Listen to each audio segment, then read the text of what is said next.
Here. All right, we have quorum. If you guys will stand and pray and say the pledge with me. Lord, we thank you for this city that you've given us to call home. We thank you for all of the resources and all of the people that you have given us to come alongside of us and work with us and allowing us to work with them. And I just ask that you bless us in the future, that you give us God ideas, that you give us creativity, and that you continue to give us resources for all the things that we need. In Jesus' name we pray. Amen. I pledge allegiance to the flag of the United States of America and to the republic for which it stands, one nation, under God, indivisible, with liberty and justice for all.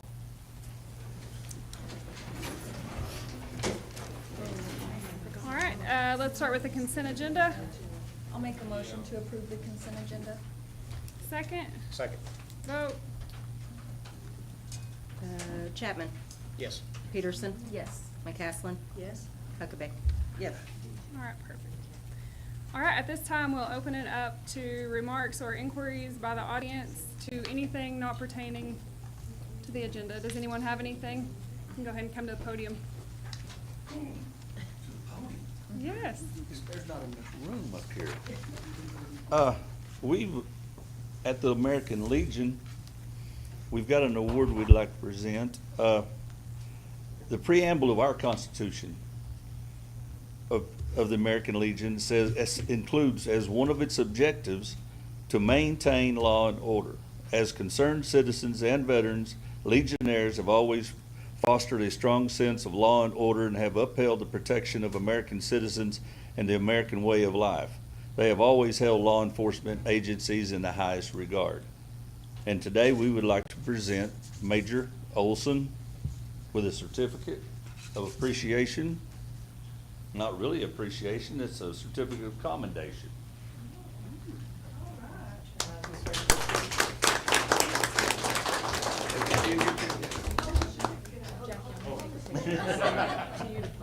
Okay.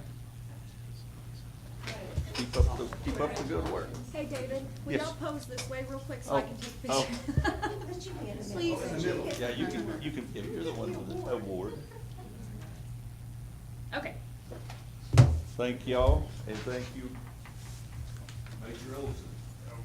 We will get out y'all's hair. Thank you guys for coming. Yes, ma'am. Y'all have a good and safe meeting. All right, anyone else? Okay. We will go on to item 5, the financial report for June by the city manager. Okay, so I'm just gonna go over what I normally go over, our sales tax and use tax. Our sales tax for the month of June was 48,730, which is up by 3.6% from last month and up by 20% from the same month of last year. Use tax is 10,163, which is down by 12% from last month and up overall 11 from the same time last year. Our other revenues were 96,000 this year, which is up by 40% from last month and up by 150% from last month in 2023. That is due to the Purple Wave and the 80-something thousand dollars we received. I think that was one, and then 4,000 the second time around, I believe. So that was a huge jump in other revenues. There was not any transfers done. I talked with the city clerk for the last week or so. We've been trying to go back and forth and see if we should do our monthly transfers that we all agreed on. We're waiting on for our audit consultant people to call us back to see if we do those last transfers or if they will do them for us. So overall revenues from our general fund are 513,000, which is up from last year's revenue, which is due to the Purple Wave. And let's see, our expenses in the general fund for this month were, for the month of June, is $183,000, and which is the expenses are down from last year. Last year, we spent $199,000. The revenues for the MUA side are $311,000, which are down from the same month last year of $323,000.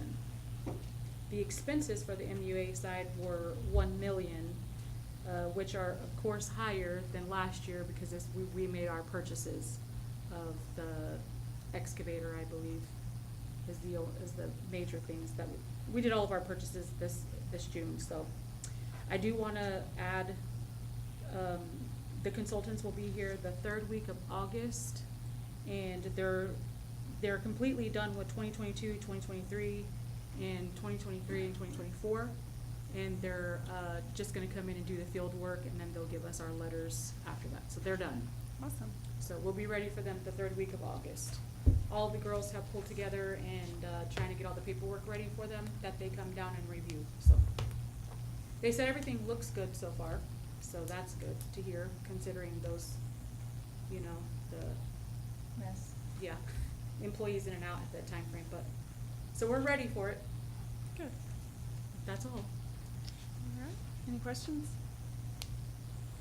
Thank you, Irma. Uh-huh. All right, moving on to item 6, the police report for June by the Chief of Police. Good evening. We've had a good month in June. We recorded 486 calls for service. 6 of those were accidents, 16 alarm calls. ACO took care of 33 animal calls. We had breaking and enterings, civil matters, controlled burns, death notification, 7 disturbances, 6 domestic disputes, fight with no weapons, a couple fire alarms. We had 187 information requests and dealt with an intoxicated person, some petty larceny, and a missing person. From that, we had, there it is, 23 reports. Out of those 23 reports, 5 were assaults, 3 were burglaries, 2 were protective orders, 1 was a public intox, 3 frauds, larcenies, 1 emergency detention,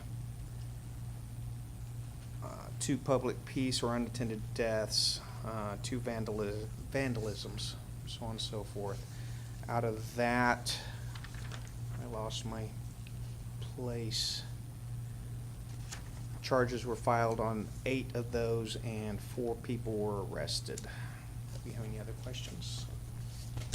Thank you for your time. Thank you.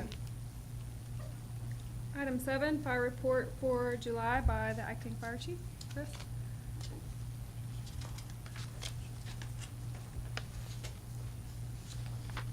How are y'all? Good, how are you? For the month of July, for the lack of rain, we've really been good. We ran a total of 20 calls for the month of July. We had 2 motor vehicle accidents, 4 gas leaks. Most of those were caused by the contractors that Dobson had. So, we had 1 structure fire assist at Granite, 3 helicopters at the hospital, 2 car fires, 1 lift assist, 3 fire alarms, 4 grass fires. The guys have been testing fire hydrants to meet our ISO ratings and everything. And they also demoed 2 sets of Jaws of Life, which we'll talk about later on. So, any questions? Thank you. All right, thank you. Mhm. Item 8, discussion and possible action to apply for CENA funding in the amount of $15,000 to possibly reopen the community mill site.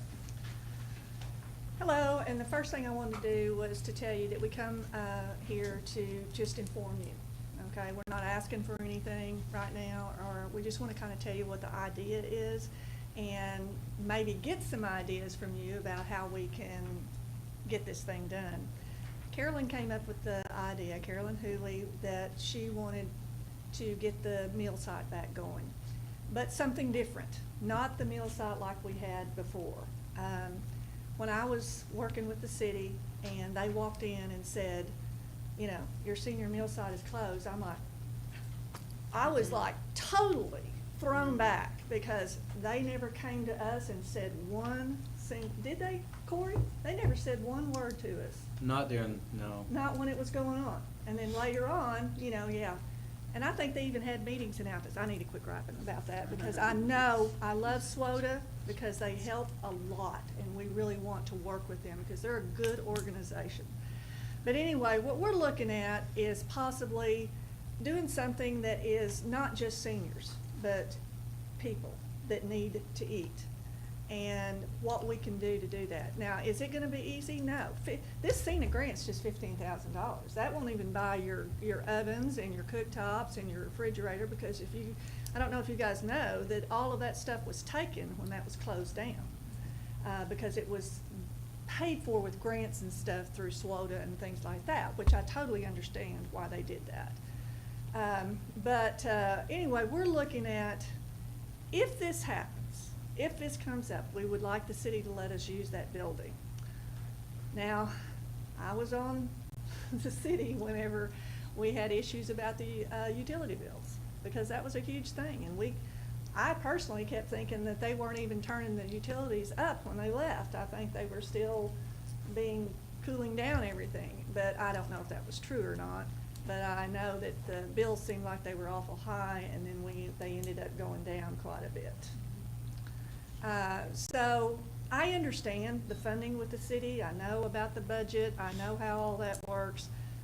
More than anything, I just wanted to tell you that we're trying to, even if we get with the churches, with the Lions Club, or even the Masons, or somebody, what can you give us or tell us that we might be able to use to get some food being given to the people again in our town?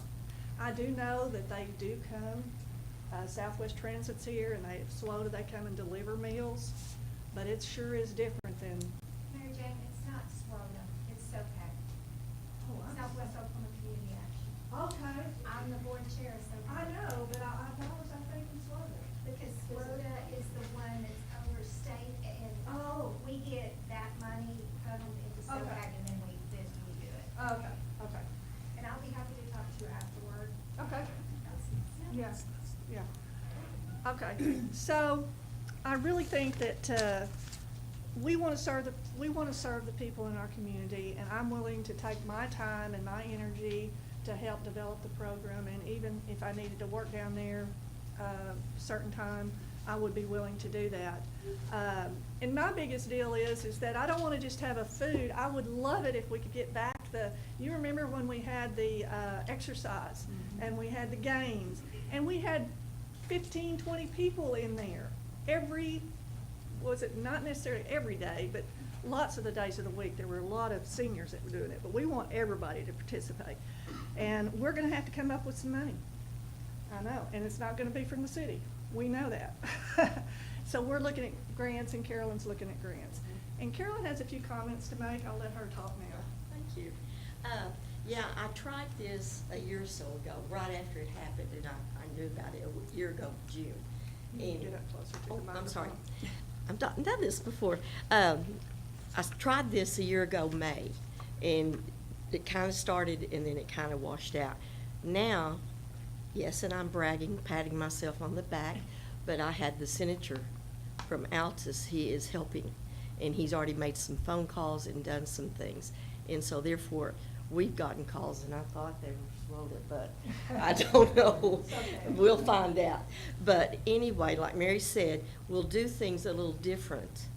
It may not be every day. It may be 2 days, it may be 3 days. Because I know for a fact Methodist Church will start their lunch back on Wednesdays. There's no way. I never intended to compete with them, and it's not to compete, it's to help our whole community. Because there's a lot of people that are asking about it. And I only told a couple of people, but that's all I needed because it went quickly. But like, we're going to a meeting tomorrow in Altus for a couple of hours with Cena and and there'll be other towns there. And Granite's done well. Blair does wonderful, they say. And so I was gonna go and check with some of them to see what they did. But there may be a few of them that are opened all week, but like I said, we weren't gonna do that. But, and like Mary Jane had said, we wanna do more than just the food. The dominoes and the TVs and things like that. And I was wanting to have like a nurse to come in and check everybody at least once a week or every 2 weeks. Computers, maybe when school gets started, if some of them, like me, needs help, had the high school come down and just talk to them and, kind of show some of them that are interested, or if they have computer problems, they can bring their computers. But if any of you, anybody in here has any ideas or comments they want to make to help us come up with ideas, we're welcome. Okay? I reached out to Southwest Community Action myself today and talked to the director because I spoke with her when they shut it down abruptly and they didn't notify anybody Right. because the community thought it was the city who shut it down and it wasn't us. So I reached out to her when I saw this grant on there. And basically what she has told me, she said, with this type of grant, seen as a different type of grant than what they normally use or what they used when they opened this in the past, but she told me that they're all regulated by the state, they all have to follow the same guidelines. She said that the Mangum one was, allowed to stay open much longer than what they should have allowed it.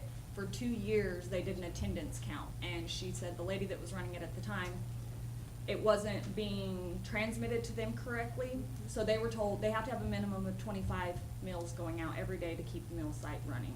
And she said that originally they were being told it was 10 to 15 daily. Come to find out there was 4 regular daily people that were showing up. So what she informed me of, she said there are several types of grants, she said, but I'm going to tell you it's going to come to our board. It's already been shut down. It was never successful here. She said they never could get enough people to come in. And she said because of that, the state will look at that. And she said, and more than likely the grants being approved won't happen. She said, I mean, unless you just get somebody who's very nice, she said, but as far as she's concerned, she doesn't ever see a mill site being able to be reopened in this town. And what was that woman's name? Ingrid Gifford. You knew about this too? No, I didn't. Well, and another No, thing I too- just reached out to her because yeah. I contacted her when they shut it down, and so I just reached out to her again, asking her, is it possible to have a mill site here again? What is the requirements? And she said, based off, and she also gave me basically all the numbers of what happened here over time. She said they had roughly, it was just under a $70,000 budget to run it.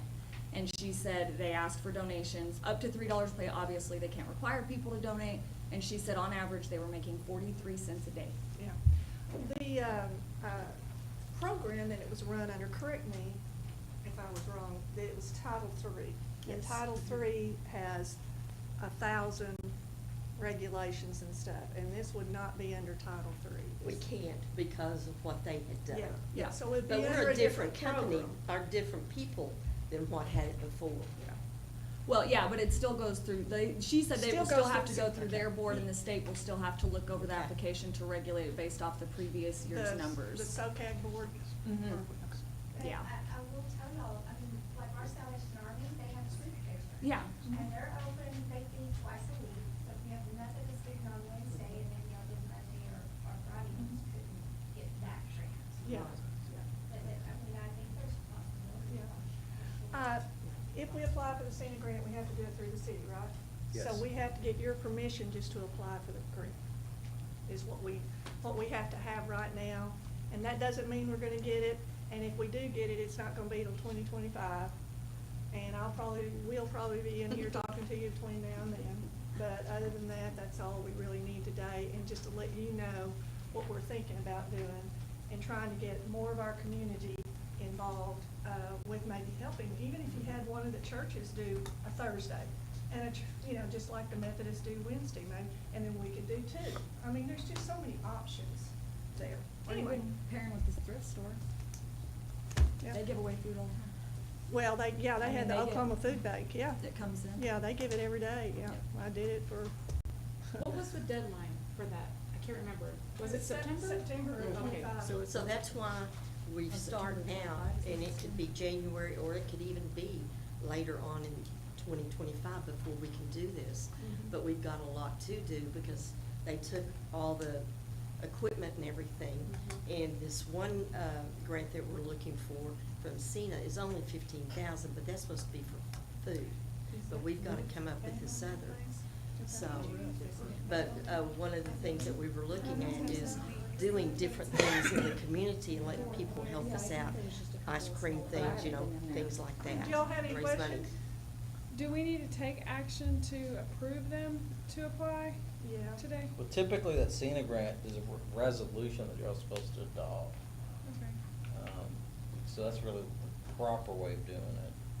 But we And have that's until fine. September, the Yeah. ending of September. Oh, Yeah. we've got over a year.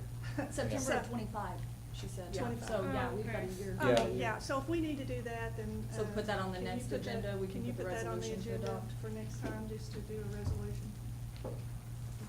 No Yeah, more it's like a questions? standard fill in the blank. CENA should have it. The Mhm. CENA sends it to all the communities and you just fill in. I believe they gave us a copy. It's a fill in the of it. blank resolution. Okay, okay.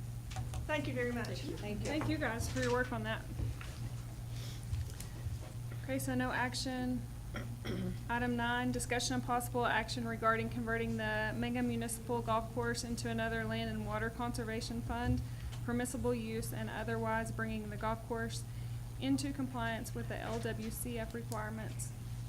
An LWCF use requires the property to be used for public outdoor recreation activity.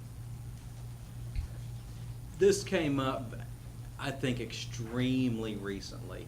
Very recent. Very recently. Basically, Irma sent me an email from someone at the Oklahoma Department of Tourism, essentially saying that I'm sorry, gotta switch gears. The golf course was improved upon in the 70s using LWCF funds. LWCF funds are funds distributed through the National Parks Department, which basically gave small municipalities essentially grants, but part of that grant is that these properties are expected to be in perpetuity to be for outdoor recreational use. And if you want to do something different with it, you have to, if you want to, you can convert it to another outdoor recreational use, but there's a process you have to go through. Or if you want to convert it to a non-public use, you would have to acquire the same amount of acreage and basically open that for public use. So this, again, this all happened in the 1970s. I've had conversations with Irma as well as Gordon about this. This was not on anybody's radar. The people at the Parks Department stated there was a conversation that was had in 2019 about this, but nobody here was privy to that conversation. And more importantly, we had lots of public discussion regarding that golf course from 2019 onward. And some of the people that were privy to that conversation never disclosed that this LWCF grant was in play. One of the requirements for this grant requirement is actually to put a sticker, I say a sticker, but it's basically an insignia out on signage that is very visible, so anybody that can see it will see this. It's basically a round insignia saying basically this is an LWCF property. That has never been at the golf course as far as I'm concerned. And I asked Gordon about it, and Gordon says that he's never seen any insignia.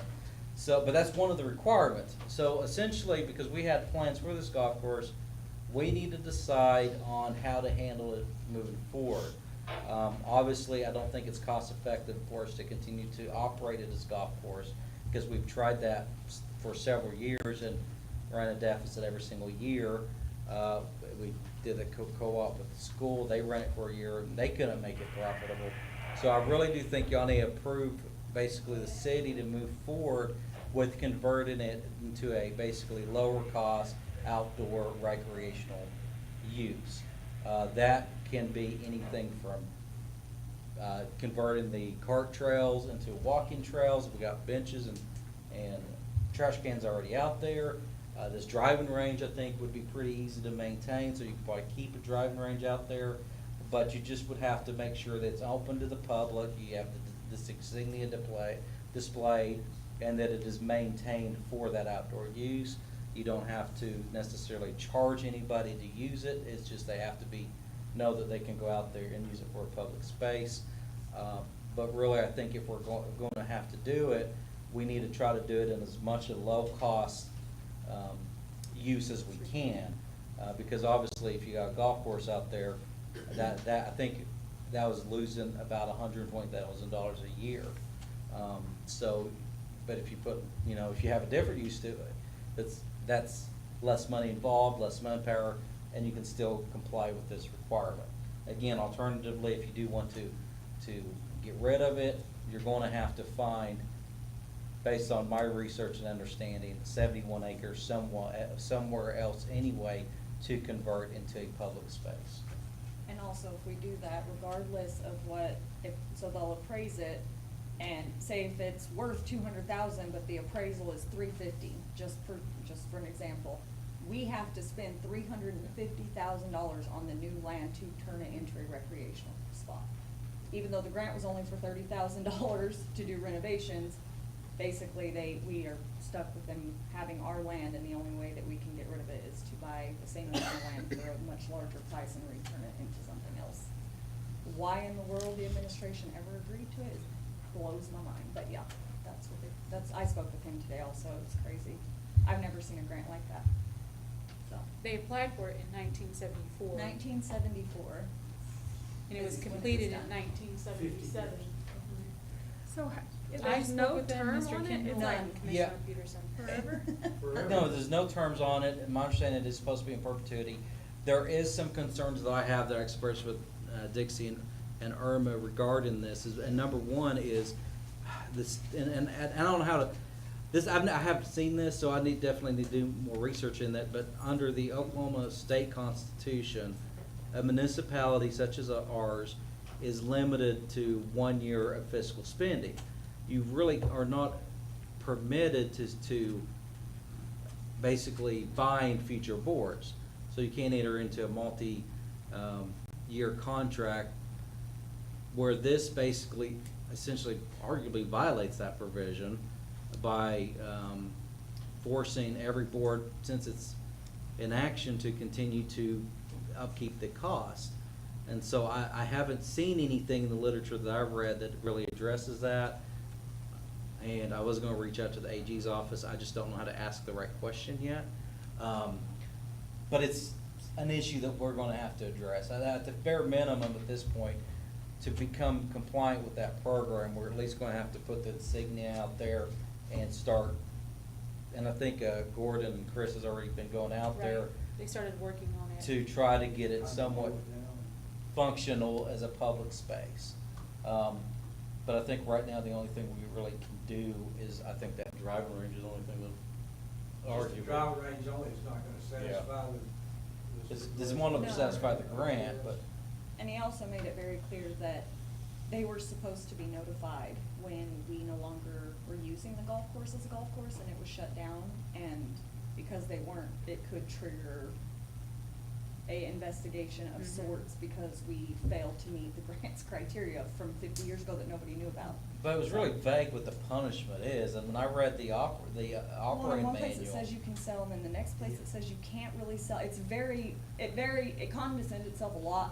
So I think you all wanna help, I'm gonna go dig through some of those boxes one day and try to find the original application contract and see what it's, because it's very I strange. got some information, but it wasn't. It's vague, it's not the Yeah. contract, it doesn't even show who signed it, like, it doesn't show what we need to know. But the grant was applied for in 1974, the funds were dispersed sometime in 1977, and it was to make improvements at the golf course. And it was only for $30,000. $30,085.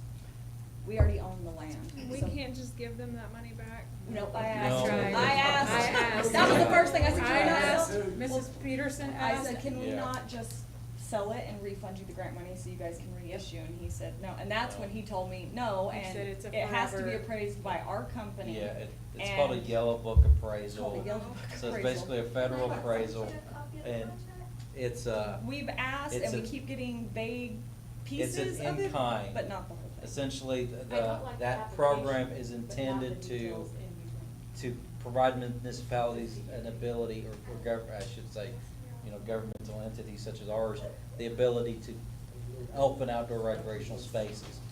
Greer County, Mangum has 3. The park was one of them, the golf course was one of them, and the tennis courts that were owned by the school was a 3rd one. All of them were purchased or improved upon with LWCF funds. And so the catch is, since these are federal funds of the National Park Agency, and the purpose is to basically create outdoor recreational areas, if one was to never not be an outdoor recreational area, we're supposed to essentially create a new outdoor recreational area of equal value. It doesn't necessarily have to be golf course, but we have to still find 71 acres somewhere and put in, as Dixie stated, the cash equivalent to convert that into an outdoor space. When I even asked him, we have a Parks and Recreation Department, they take care of all of our parks, I'm like, can we not sell it and put that money into our Parks and Recs for new equipment for our already existing recreation areas, and that was a no too. So, I'm like, new park equipment, something, no. So, So basically, you need more time to see if there's any loopholes or any way to get out of it. That's part of it, but I also think y'all need to take action today to convert, to authorize them to convert it to another permissible use. He did say that we needed to do it in this meeting. Yeah. yes, cause we're already in violation, Yes. basically. So obviously, I talked to Gloria, we need to put the insignia out there, and then we need, y'all need to make a motion to convert it into another LWCF permissible use, so that Irma can contact him, and he can assist doing that. And like I said, I think it'd be very easy to convert it into like a 71-acre Nature park. walking Walking trail. trail, Because right. the cart path's already there, with the benches, trash cans, everything. I So talked with the superintendent, and he said that we had about 20 benches and trash cans that we can put out there to give them an answer. The city has to maintain all the acreage. Yes. Well, if you make it a nature trail, I think at that, when you read, Grass this tall is fine. when you read, It's you nature. just have to maintain the walk-in paths and walk-in trails Okay. at that point. So, you know, that's all you have to maintain at that point, if you make it a nature trail. So excited to say cart path only for real. Correct. So if we enter into a new contract with them, though, will that not make it harder to get out of? Well, there is no new contract. It's not a new It's an contract. indefinite contract, we just Yeah, have to change. it, we're not entering a new contract, we're just converting the use If we don't have the funding to keep it as a golf course, we can convert it. to another recreational Yes. outdoor space. We just cannot And sell even it. if we were to sell it, cannot sell we it, would still yeah. have to buy a new outdoor recreational space of equal Public use. value of 71 acres. So in short, we're stuck with it, and so we might as well put it to keep it there with a low-cost public use. Is there any liability as far as a walking trail? It seems pretty, The same liabilities as the golf course. Same liability as a golf course. Falling in holes. I guess I just worry about like being out there by itself if someone were to go walk, you know, like in the evening and. Well, we can pick the hours. They said basically the stipulations are it has to be open reasonable amount of days, which there's no specific, it doesn't say Monday through Friday, reasonable amount of hours per day for the public use. So if we only want it open during the time that our guys are working or from 9 to noon, we can do that. It's just, it has to be open reasonable days, reasonable hours for public use. So, but I also was asking, he didn't answer all my questions, cause I also was curious. What he sent me on the contract, it said that it was for 80 acres, and it's not. So it's only 71 acres, because remember the cemetery, we had that conversation, Yeah. for whatever reason, when it's platted, it puts it all into one, Yeah. but that cemetery's separate. So the acreage isn't even right on the contract, from what he sent me. So we just need to look into it, but we have to convert it, otherwise we're gonna get penalized. Okay. Because basically your only two choices is reopen it today as a golf course, which is gonna take millions of dollars, or authorize conversion, which will take maybe tens of thousands of dollars. So Crazy. that's what I would suggest, is you make a motion to convert it. Okay. Somebody want to make that motion? I'll make a motion to convert the golf course into another source of recreation for the public. Second? Second. Vote. Chapman? Yes. Peterson? Yes. McCaslin? Yes. Huckabee. Yes. Okay. All right, item 10, discussion of possible action to surplus vehicles, equipment, and other items that have accumulated over time ranging in value no less than $1 and no more than $20,000. Funds received from the surplus items will be put in the proper department's budget the items came from.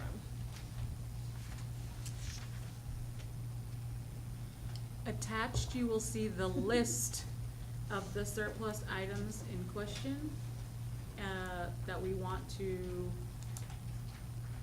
put on Purple Wave. It's a 2014 Ford van that belonged to the Parks Department.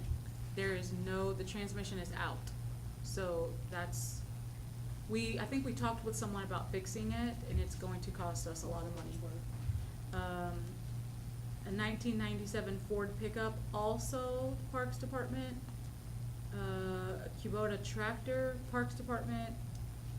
A 3-part shredder, Parks Department, and 4 storage containers out of the hospital that we no longer use.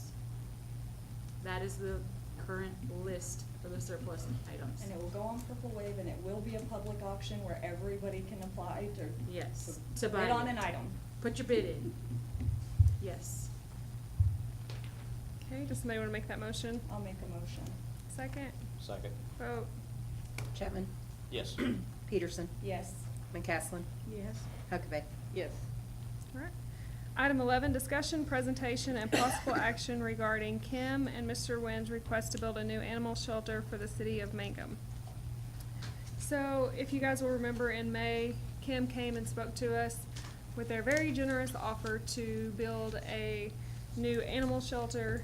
She brought us quite a bit of information, and we left, going to look into it and discuss, and so we have it back on the agenda today to further discuss and see the interest in that. Yeah, because if there's no interest, if you guys aren't interested in it, then I don't wanna waste your time and I don't wanna waste my time. But, because we can't really get into a conversation here about the nitty-gritty because we're at a city council meeting. But if we needed to have a meeting outside of this to discuss in details, what we would expect, what you guys would expect, those types of things. So I don't even know if you guys are even interested in having a new animal shelter. So was it my understanding the last time you were here, you said he was gonna build the facility, but he either wanted Mangum to give him a buildings and or land to put the building on, right? He would Yes. like to see it in city limits, not in the county. Yes. And Now, then- to get any money, let's say after this is all built and everything and it becomes the city's, if you guys wanted to write grants for it, it has to be in Within city limits. But we would have to employ it and fund it once it's built. Yes, correct? absolutely. Yes. Okay. Yeah, because, he's giving you a brand-new building, and, the city would have to, just like they do right now, they'd have to staff it and everything. I'm concerned about some of the budget that y'all have, because if we have a new, bigger building. And like food-wise, I know Mr. Wynn supplements the food sometimes out there, and so there'd have to be your budget would have to probably be bigger than what it is. With everything, all the new projects and stuff that we have going on and with how tight it is with our animal control, I just don't see how the city can even fund it. I would be as currently anyways, and I know he's on a time frame, but I'm a no. What exact funding are you looking for from the city? Like, more in the budget, but tell us more about, Well- how much more in the budget? Well, what we would need is, we need a place, land. We need water and electric to be there. We would do, I would like to have a small group here, because I'm not from here, and Mr. Wynn doesn't want to come to the meetings or anything. And, we would contract everything out. But once it's all built and everything, it would be your building, just like that building that's out there, that you've got, I don't know, maybe one ACO, I don't know. And, whoever else that you, but the building will be bigger than what you have. Be 3,000 square feet. It's probably gonna be a lot more efficient than the building you have now. But, that's what we would do. But yes, you would have to, because we're not gonna, you know, we're not gonna staff it or anything like that. So, I mean, that's what I need to know. If there is any interest here, if there's not any interest, I'll tell Mr. Nguyen and we'll take the money elsewhere. Is there a possibility we could do, how many square feet is our current animal shelter? About 1,000. 1,000? Mhm. And so is there a possibility that we could do something a little bit smaller and more efficient as far as cost, you know, like on the monthly, once we had it? Are you talking about the utilities and stuff? Yeah. But what y'all need, you really, either 25 to 3,000 Mhm. is what you really need. And it, you know, I mean, it's real important about the drainage and the air filtration and all that kind of stuff. And the way of animal shelters now is they are in the city limits. They're next door to, you know, Oklahoma City's is downtown. Altus is, I mean, theirs right now is in an industrial place, but it's being moved into actually a neighborhood. And, so that's a progressive way of the animal shelters. And I know, you know, in a small town in southwest Oklahoma, you're used to not seeing it and don't want to hear it and don't want to see it, but that's just not the movement of animal, humane, the way the humane way of doing animals is. We want them to be seen. We want them to be adopted. Right now, I don't think y'all do adoptions. I don't know. Do y'all do adoptions? Yes, we But do. do y'all have events to do those adoptions or anything like that? They did Fight for Fido for a while, and then he just posts them on our social media pages that they're up Yeah, for adoption. that's Fido a Flight. Mhm. Yeah, and she's not pulling very many Right, anymore. yeah. But, you know, Mr. Nguyen funds the spay and neuter every month and has been doing that probably for 5 years now. And, you know, he wanted to do something really big, and of course, he wants to do it here. This is his hometown. And, Awesome.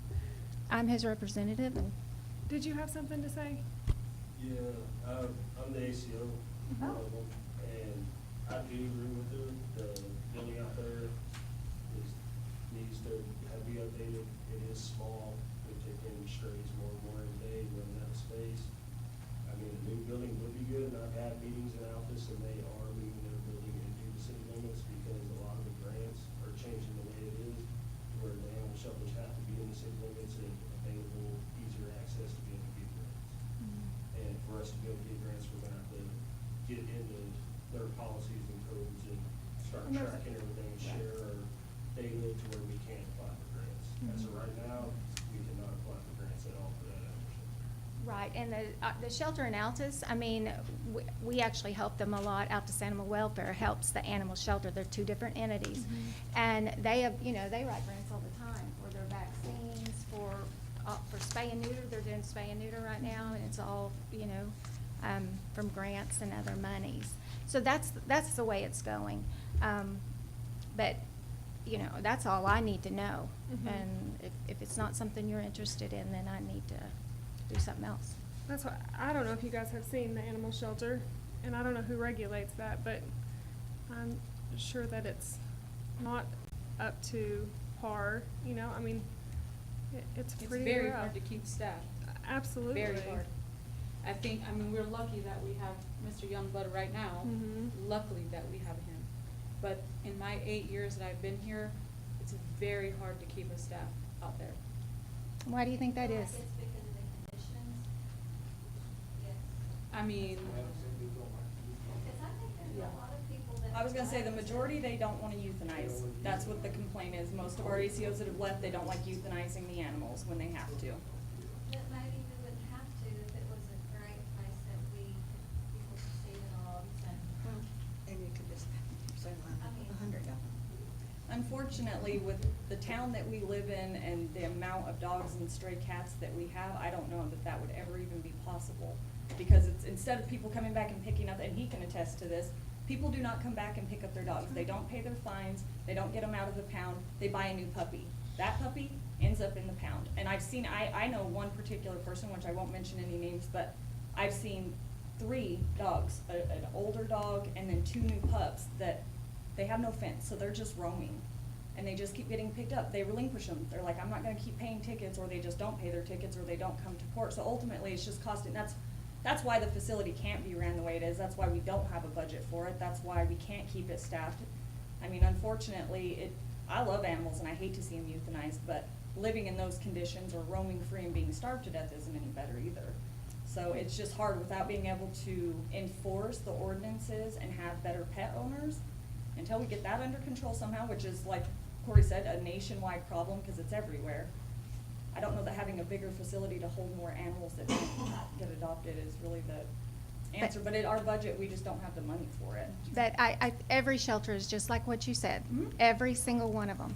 So it's the staff people that can make your shelter, I mean, it needs to be user-friendly. I don't want to go out there again, ever. It's not user-friendly for somebody to walk off the street and go in there. It's horrible.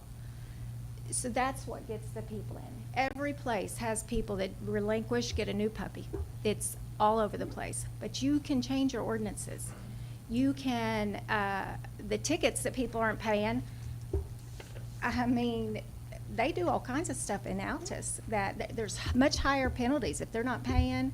You know, they'll issue warrants, all those types of things. So there are things that your city can do that's not, that, you know, can be more progressive to help in that.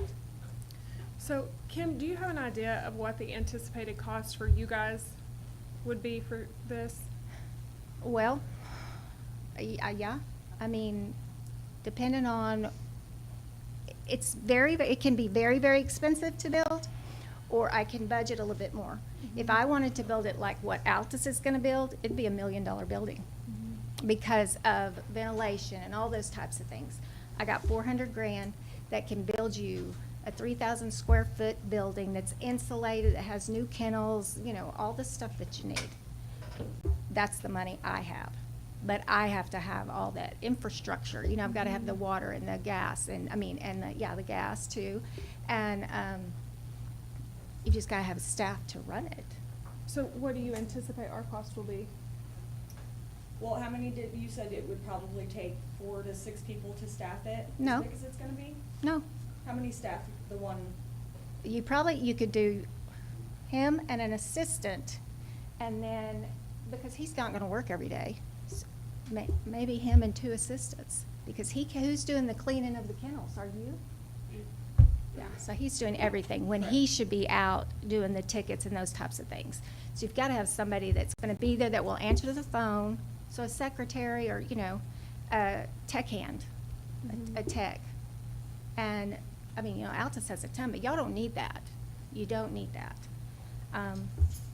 But, anyway, it's gonna cost you to, you know, to continue. And also, if we're gonna build a building, if we're gonna build a nice building, yes, we want you to maintain it and, you know, staff it the way it should be and all those types of things.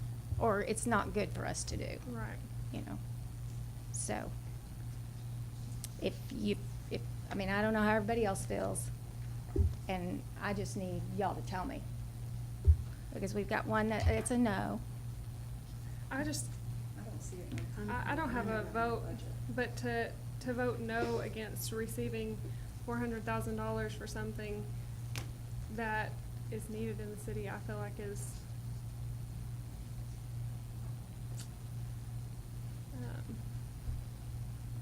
Not Not a wise. good word to say. Not wise is probably what you wanted to say, Yeah. I don't know. that's probably But it.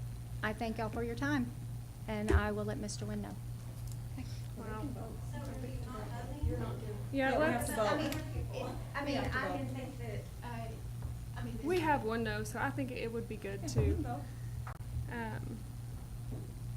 you're just Do- asking to talk about it, right? I'm just asking to talk about it. That's I really mean, all like I'm you asking. said, there's a lot of grants that you could get, Well, so there's- maybe it would end up not really costing much more. I mean, I think. Well, we in need here, to I talk can't about it. show you everything, I can't, lay everything out and those types of things. so can we do a vote without a motion? How do we need to do that, You Corey? can only take action through motion. So could we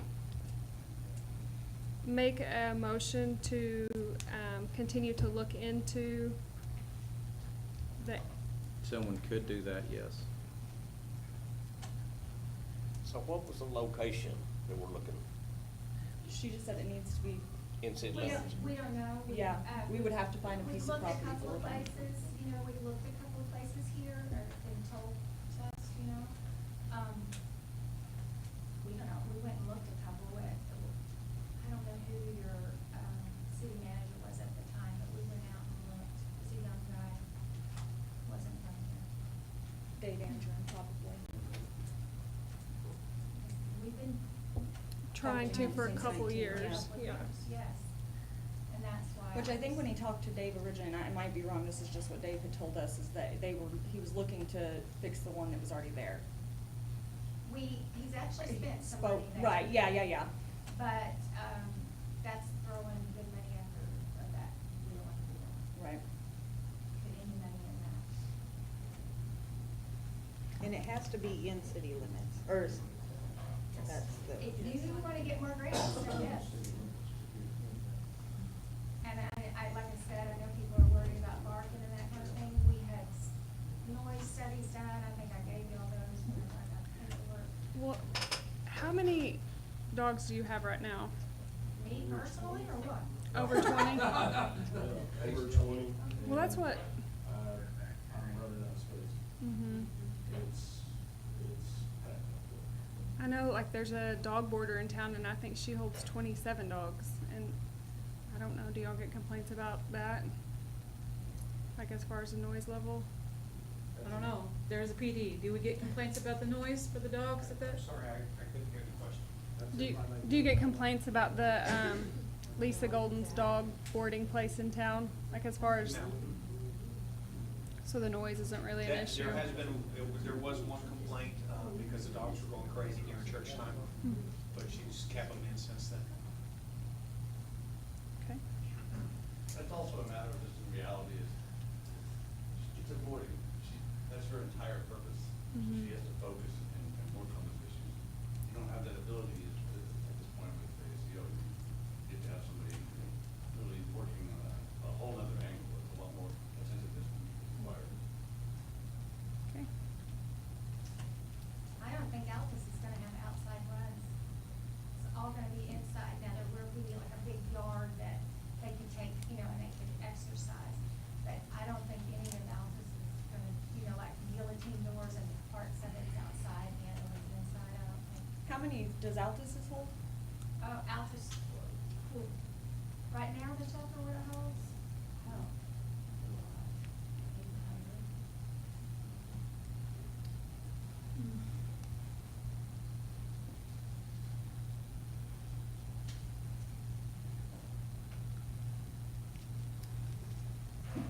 Okay, so I guess the next question would be, do we even have a motion? Is there anybody willing to make a motion that will answer the question?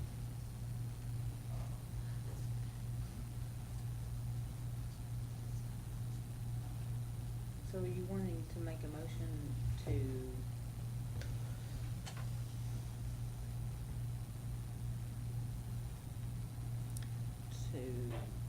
I'm not sure, Corey, how would that need to be worded? Authorize the city manager to look into the feasibility of constructing and manning a new animal control shelter.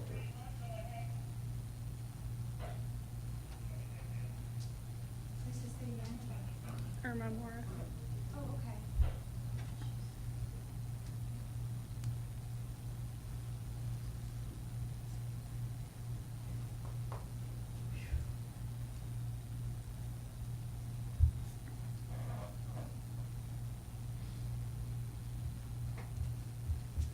All right, is that nobody? Well, personally, Kim, I want to thank you guys for your very generous offer. And I'm very sorry that we have to turn it down. Yeah, thank you. Thank you.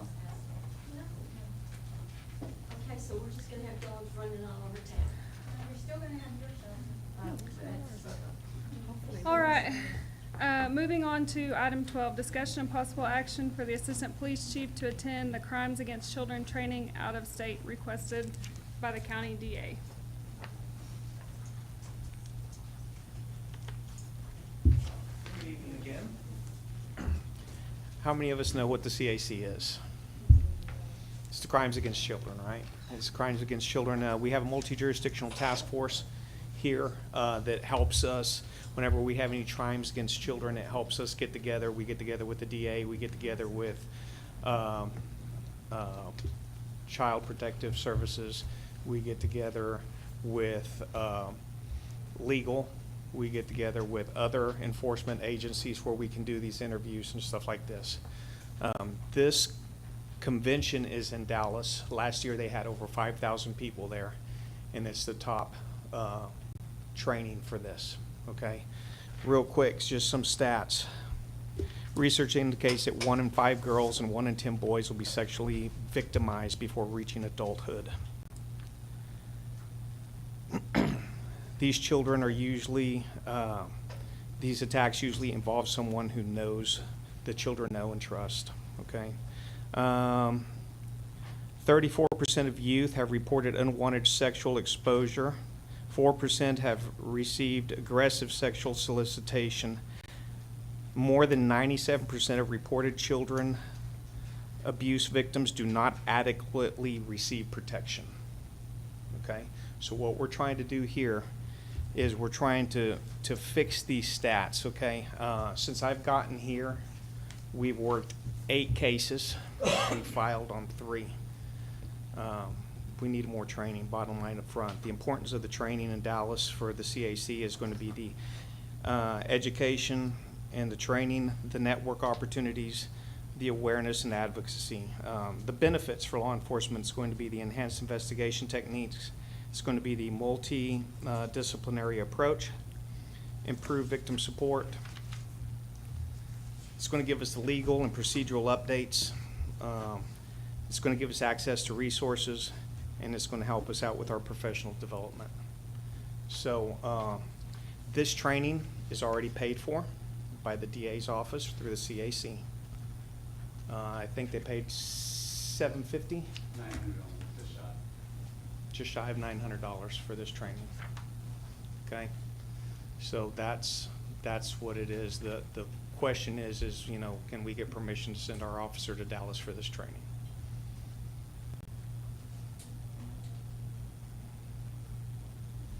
So is there any training in Oklahoma?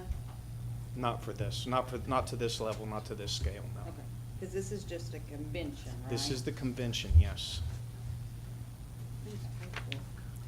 And so, yeah, where does the money from it, is it in your budget for training? No, the DA's paying for it. Okay, well, But not for so you just need our yes. permission, you don't need. You need permission for that. Now, next will be what we'll talk about next. Okay. Oh, I see. Yeah, I was gonna say they're not paying for hotels or gas or food. Can we discuss item 13 and 12 together?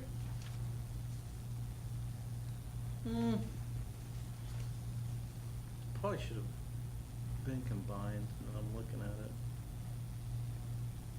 But if you decide not to approve him to go, and then we don't even get to 13 though. I think you have to decide whether you want to send him or not.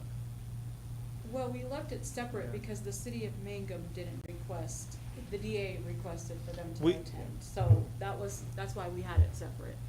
And then I called, because we've never sent anybody out of state for training.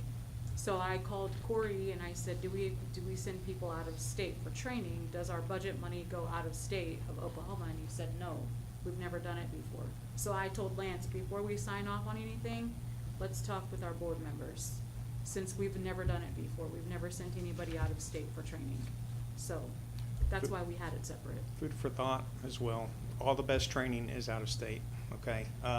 FLETC, the Federal Law Enforcement Training Centers, they're in New Mexico and in Georgia. That's the best of the best, okay? If you're going to go to any training there for a facility our size, it's generally free. They pay for everything, but we're still going to have to leave the state to go. It's just one of those things.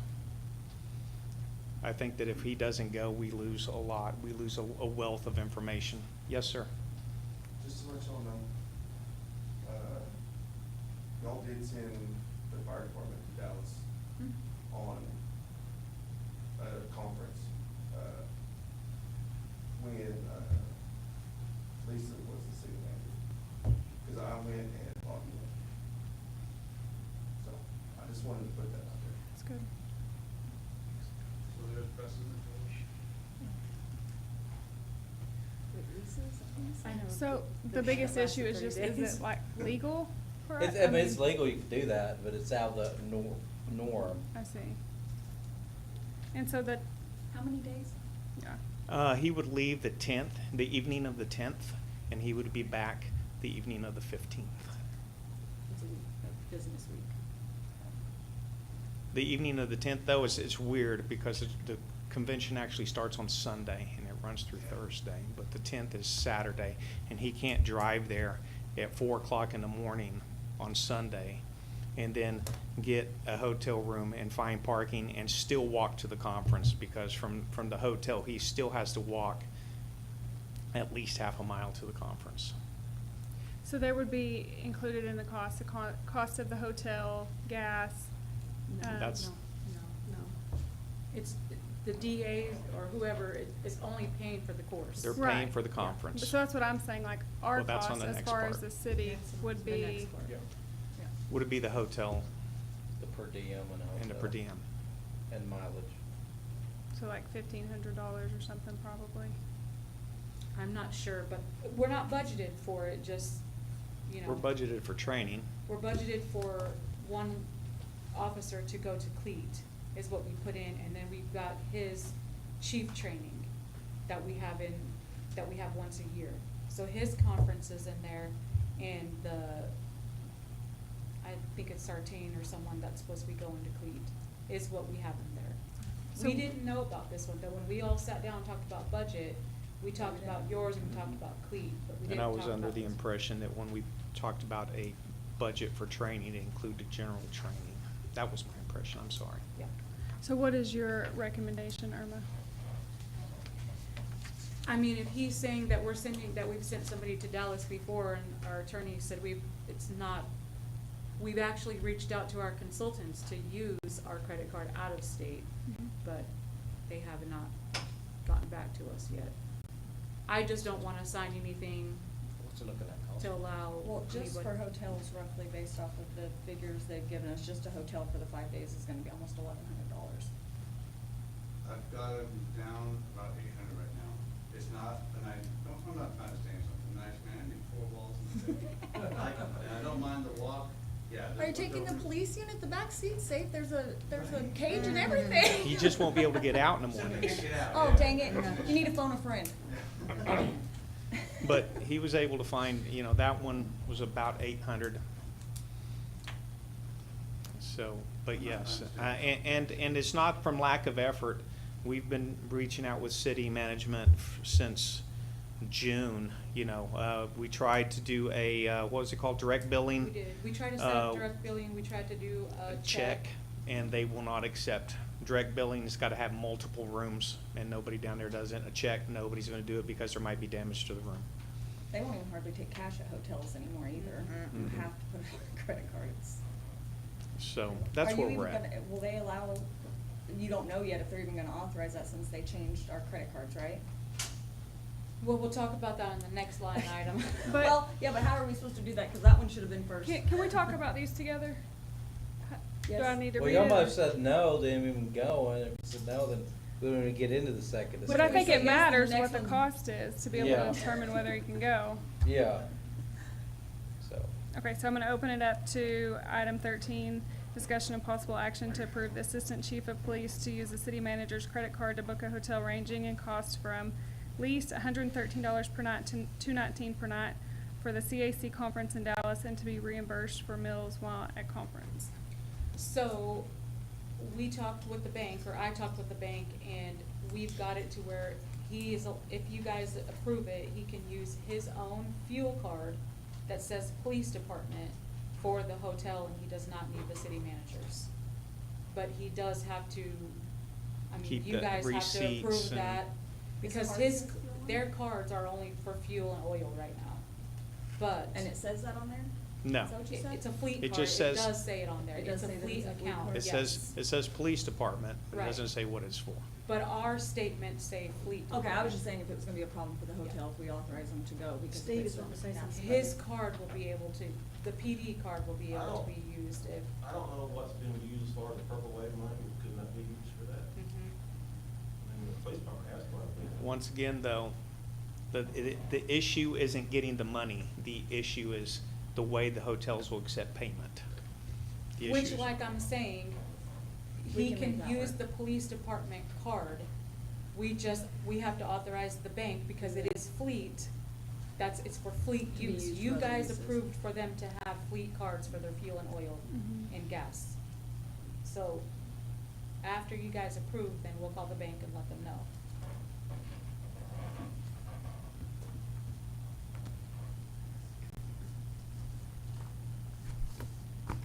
So 800 for a hotel and then 3 meals a day? They're not feeding y'all, right? Well, per di- Well, it's, per What's per diem, diem per day? yeah, it's whatever per diem is, it's a set rate.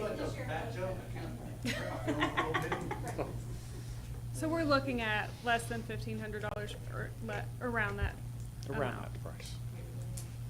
I'm not gonna say, oh, it's gonna be less, because I don't know. Because I know that it's ridiculously expensive to eat out anymore. Of course, I know that he's a frugal, resourceful individual. Chick-fil-A and Subway, maybe. So, just like when I went to the Chiefs conference, I only ate out one time. When we were at the hotel, I got the free breakfast that was given at the hotel. And that was it. Because I know that money's tight.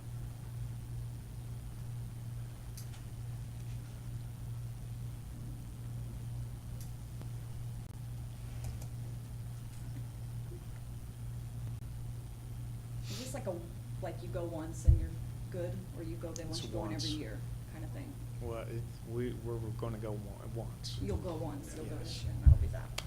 Because once you've reached out and you've established, and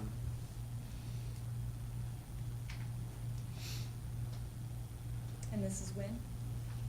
it starts Saturday. On the 10th. Do we have the staffing?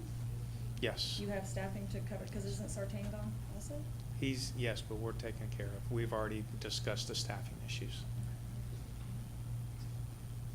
Is it fleet? Didn't even know it.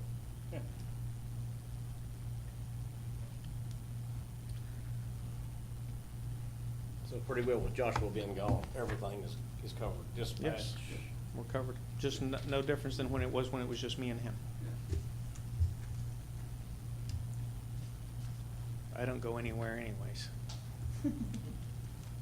No, you can't that week if we approve it. We'll be all right. I think the training's worth it. I agree. So do we have a motion, or what do you guys want to do?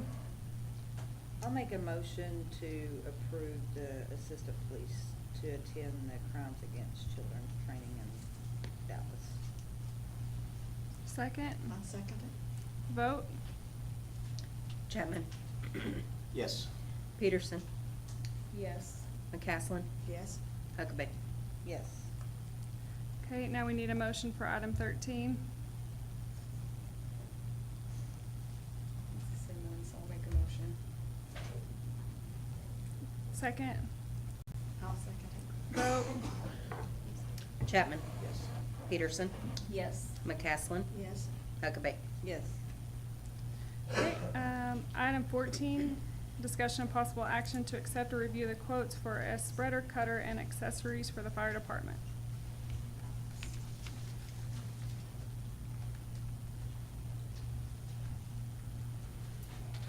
Okay. So when we done the budget, y'all approved,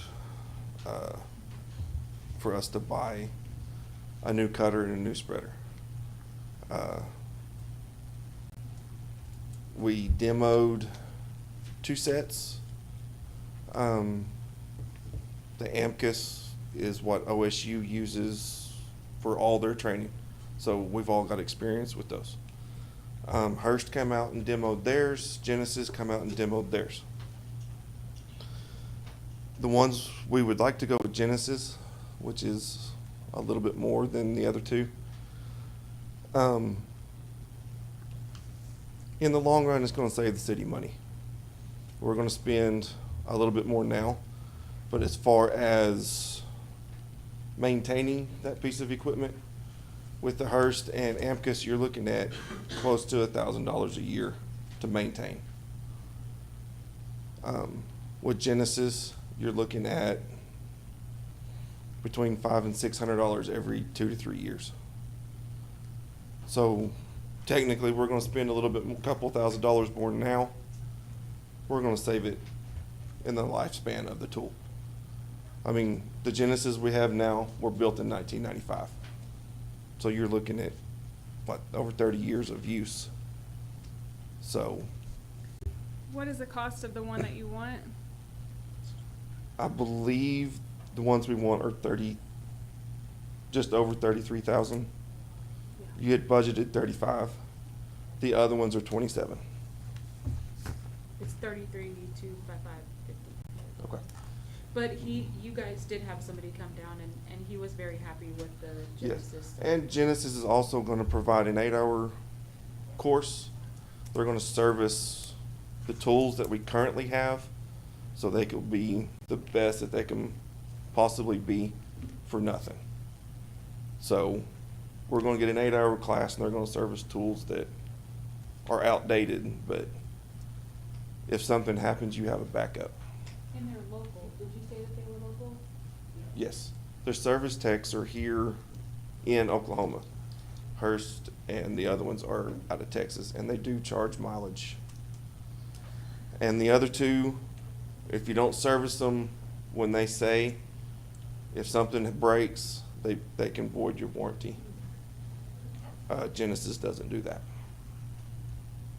So in the long run, and these guys use these tools. I mean, they demoed them, they cut up cars. It fits. It's cheaper in the long run, so. We already budgeted for 35, right? It's within the budget. We of it did, anyway, yes. so. Yes. He kind of looked at numbers during budget time and Yeah. we approved 35,000. But he did have 3 quotes, and since they chose the higher one,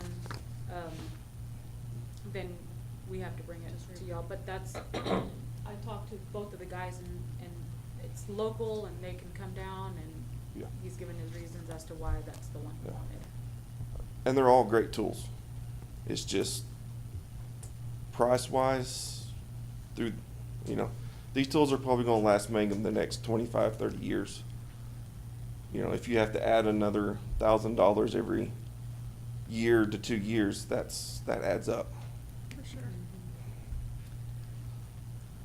I'll make a motion to approve for the, what'd you call it? The Genesis. The Genesis cutter and spreader. For 33,255.50. Yes. Second, Second. Second. vote, Chapman? Yes. Peterson? Yes. McCaslin? Yes. Huckabee. Yes. Thank y'all. thank you. Discussion and possible action regarding the mobile home at 621 South Lewis Till Avenue discussed in 2022 for all items required by the city ordinances be brought into City Hall for a permit to be issued. That would be us, I guess. Yeah.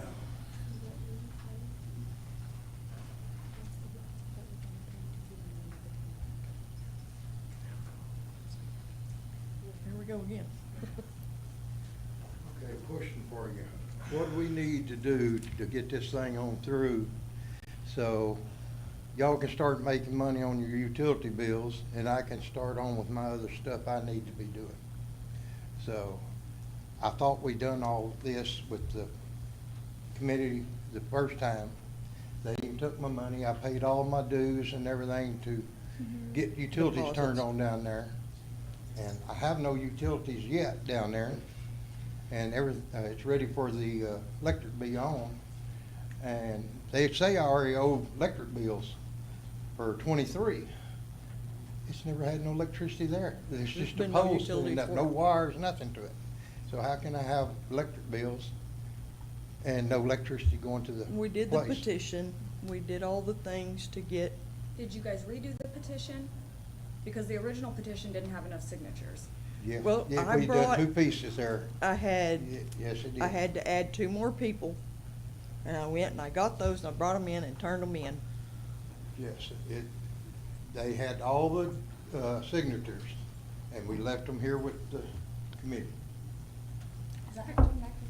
Can somebody, catch us up remember. on what's even going on?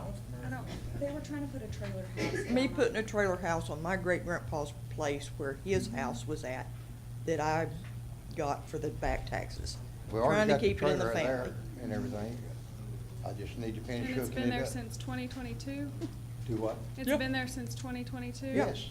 And we But still every having time we this- do something, they change the rules. Hey, We're still having this here to go through. All I need is to either know that we can go ahead with hooking it up, or I need to get a lawyer to come in here and get this all straightened out. Because they took my money like they was on, I need do it, you know. utilities to be able to finish the trailer house like the original plan was to do, the new siding, all of the things. I have to have electricity to be able to do that.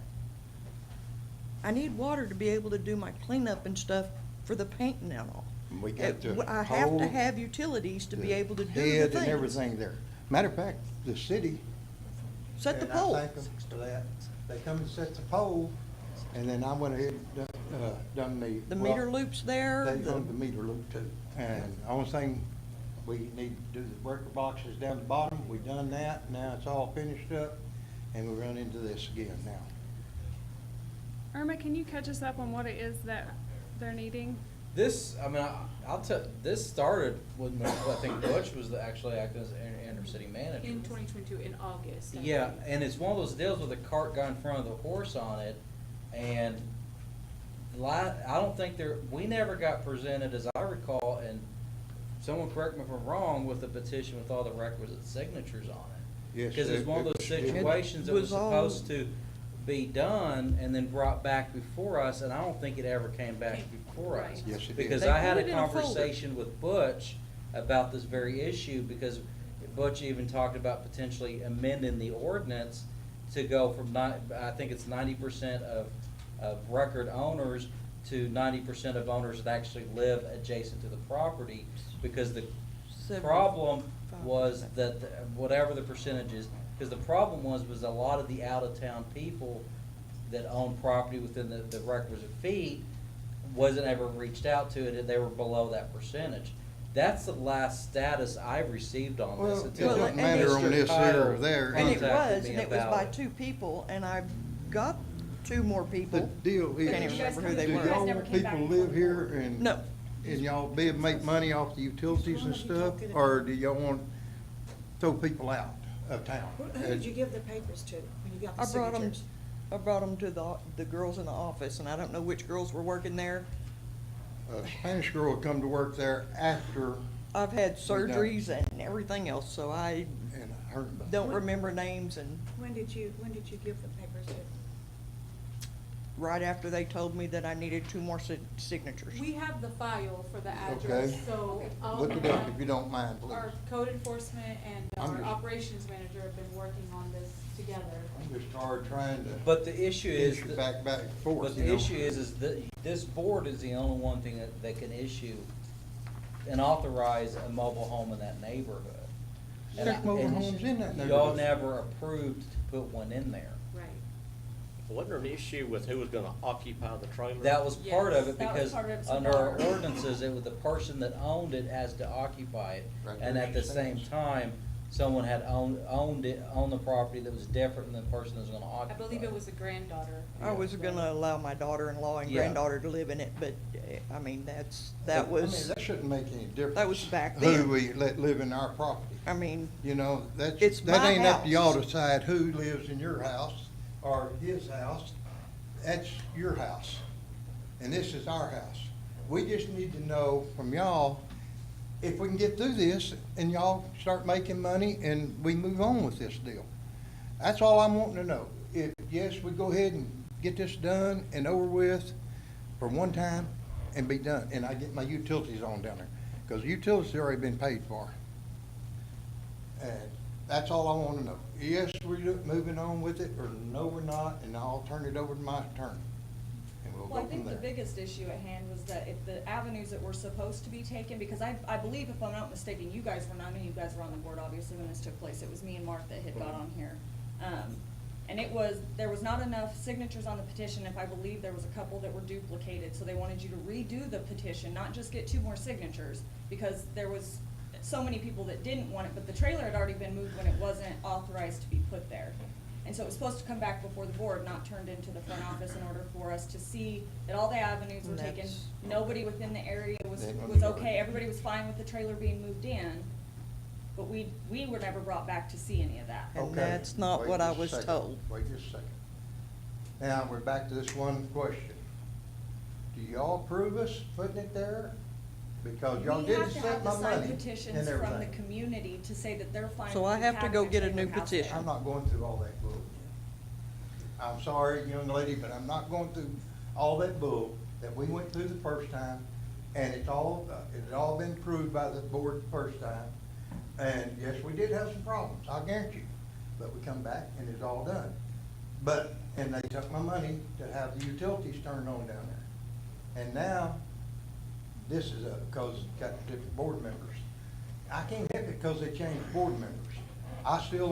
We still own that property and stuff, so we need to know, yes, In move the- on. Corey, can you tell us what the next step needs to be? I don't have that list in front of me, so I was gonna actually defer to Steve, but regardless, because it is a mobile home, there's like 5 things on that list of things to do. One is the signatures, and I can't remember the rest of it, but y'all would have to make the decision, because that would be a variance of that use. That's in our mobile home statute. Every mobile home has to follow on this requirement.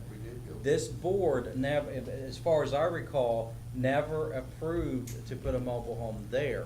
So do we It's have how the it started. information? That's The how it previous started. board didn't either. Right, that's Okay. how that started, But because this, there was a mobile home somewhere a that was governing listed. body of the city of Mangum has never approved If for a they mobile didn't- home to go If they there. didn't approve it, why did they take my money and saying they turned the utilities on down there? Because you could put utilities onto a spot without it being a residence. This ain't going The nowhere. problem here's where the whole problem began. I went to code enforcement that was here at the time. He said, don't worry about it, I'll take care of it. Then I find out that's not the case. After we already moved the trailer house down there, we find out, blowing smoke up my pant leg. So then we started all this with, well, we have to have the petition, we have to do all this. And then it went into, well, you have to have a licensed driver. To set the trailer. To set the trailer. I've done that big majority of my life. The mobile home. I built them over at Lanter Mobile Home. I set them up all over the state of Texas and Oklahoma and New Mexico. And I drove them all over. And I can show you all right now, I got Class A CDL license, and that's all you gotta have to move a mobile home, and right there they are. Any of y'all wanna look at it. That was brought up to our deal after the mobile home's already set in. So Corey, what are the 5 items that we need to make a decision, and do we have those? I would have to look at an ordinance unless Steve knows them off the top of his head, because I don't have it memorized, but one of them is how it is affixed on the property is part of it. You have to have the petition of all the individuals. It has to add value to the neighborhood is another one. That's the 3 that I can think of off the top of my head. Has to be permitted through the city. Has to be permitted through the city, and then y'all would have to make, I had to have one when I moved mine. and then y'all would I have was told that to we didn't have approve to. it. Huh? Well, So I where are asked we on about the that But in when- 2022, they were told what they needed to get done. When I took over, this was, when the file there, there was never a permit issued from the city. They never, and our minutes in 2022, I believe, stayed, but they never, well, it told them what they needed to do. Did you have that, or do you want me to print it out? I don't think I have the minutes of it. So, would you guys mind taking the list of 5 things and getting those? That way we can review it at the next meeting. I know it is a huge inconvenience, but that's the only way I can think of us helping I got a question I you. need to ask. There's a mobile home on this end, there's a mobile home on that end, and there was a barn house over on this side. and I moved my trailer house in there. It ain't set completely down now, because I don't know which way this is gonna go. Right. They're So- gonna take the axles out from under it if it's not gonna But stay there. I guarantee you, when it's set down there, it'll be set down with more piers and more anchors than what the trailer house requires, because I always overdo on that one. If you But- never got your permit, you're gonna have to have a permit. Just legally, Okay. that's how we have to Okay, help you. now, if you move it with a farm implement, you do not have to, it can be classified as like a trailer house for your wheat harvest people and stuff. And it was moved with a farm implement. Because all we had to do is cross the highway one time. But it's set in city ordinance. To set It's it in the city. Property. I had to have one, I've got a Okay, permit, I mean- so you'll have to have a permit to start with. I'm fine. Okay. What does that Get your permit cost, signatures, or what do I get your have to do permit. to get that permit? I'm So I willing need to do go, that. so I I'm need to willing go Okay, there's do six all new requirements. signatures. Okay, Number one is consent in writing of 75% of all properties owners within the city limits within a radius of 500 feet, which my understanding was never turned into this any board of commissioners. The manufactured home improves the surrounding area. The owner of the manufactured home is always the occupant. A permit is obtained from the city and a proposal submitted to the planning commission.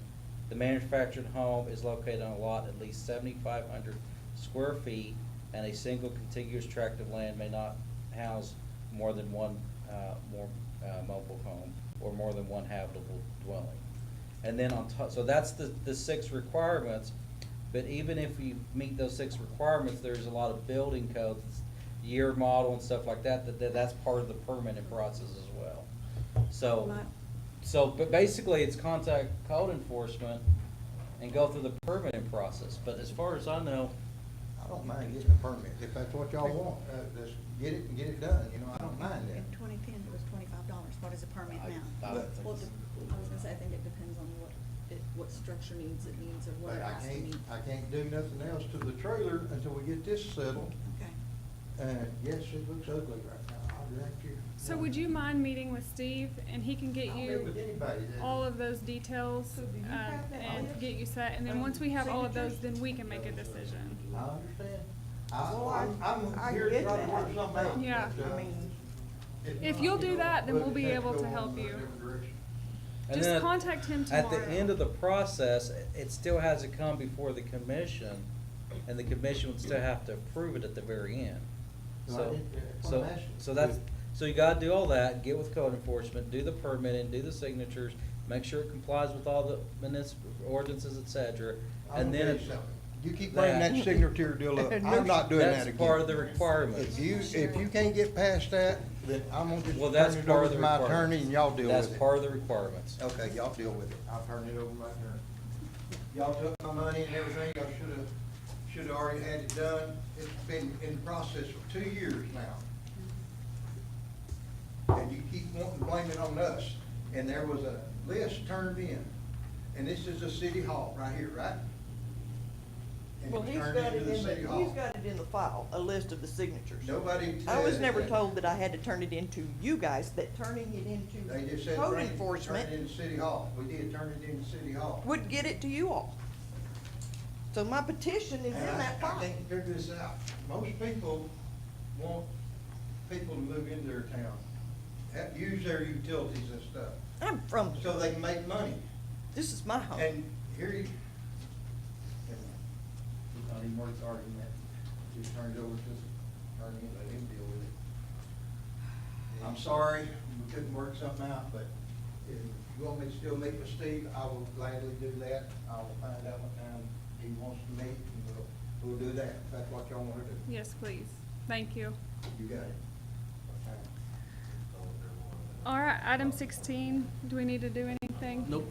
Okay, discussion and possible action regarding additional costs in the amount of $109,825 to complete the wastewater treatment facility improvement project if RIG grant gets denied.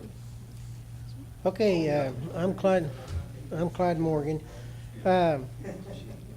we had the bid opening for this project back in April. They give a 90-day bid good for that. So, by the time we went, applied for the grant, got it funded, and when we went out for bids, it was short this $109,825. So we went to Oklahoma Rural Water Association, asked them for a grant for $100,000. We still haven't heard from them on that. So, late today, I got an email from Bill Myers, the engineer, and he said that him and the contractor had reviewed this project, and he said that the contractor, that they can provide a deduction of $58,918.05 to this $109,000 amount if the main line can be moved 15 to 20 feet to the west. And it will require easements, and and the reason the price went up is he thought when he done his estimate, we done the application, and he went down there and looked for the permit, that the amount of depth on it wasn't sufficient, so he went to ductile iron pipe so he could have enough cover on that.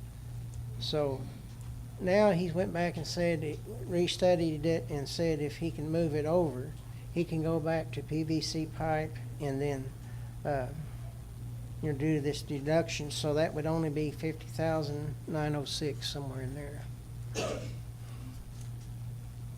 And there's still a possibility we may have received the grant. Yes. I can't guarantee it, but there might be a possibility.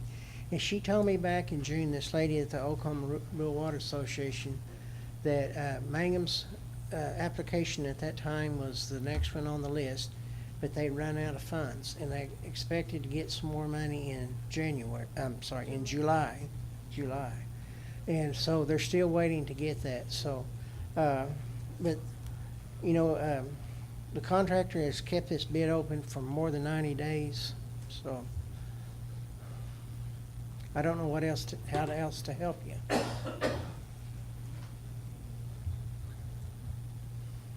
So Corey, what's the? Well, we definitely need more funding, but this project has become a project from nightmares. Because basically, we've been dealing with discharge issues since I've been here, consent orders since I've been here. So DEQ it says. started years ago. Yeah, years ago. DEQ says you can use an open trench, and it says you got to do a closed system. And that's where we're at. And then we jumped off and took out hundreds of thousands in grants, burning our grants, for this project whenever we didn't even have wetland study done like our engineer was supposed to do, and then we find out we don't even have the easements, the permission to even run pipe across the property. I talked to Bill Myers back in May. He advised, I said, we probably know who owns it. I think Ed Norman's one of the people. I said, send us the easements. We can talk to these people and see if we can get that step closed. Well, I never got the easements. And now I'm getting emails from Bill Myers saying, well, we're waiting on the attorney to do the easements. That's not the case. The fact is this project, we put the cart in front of the horse.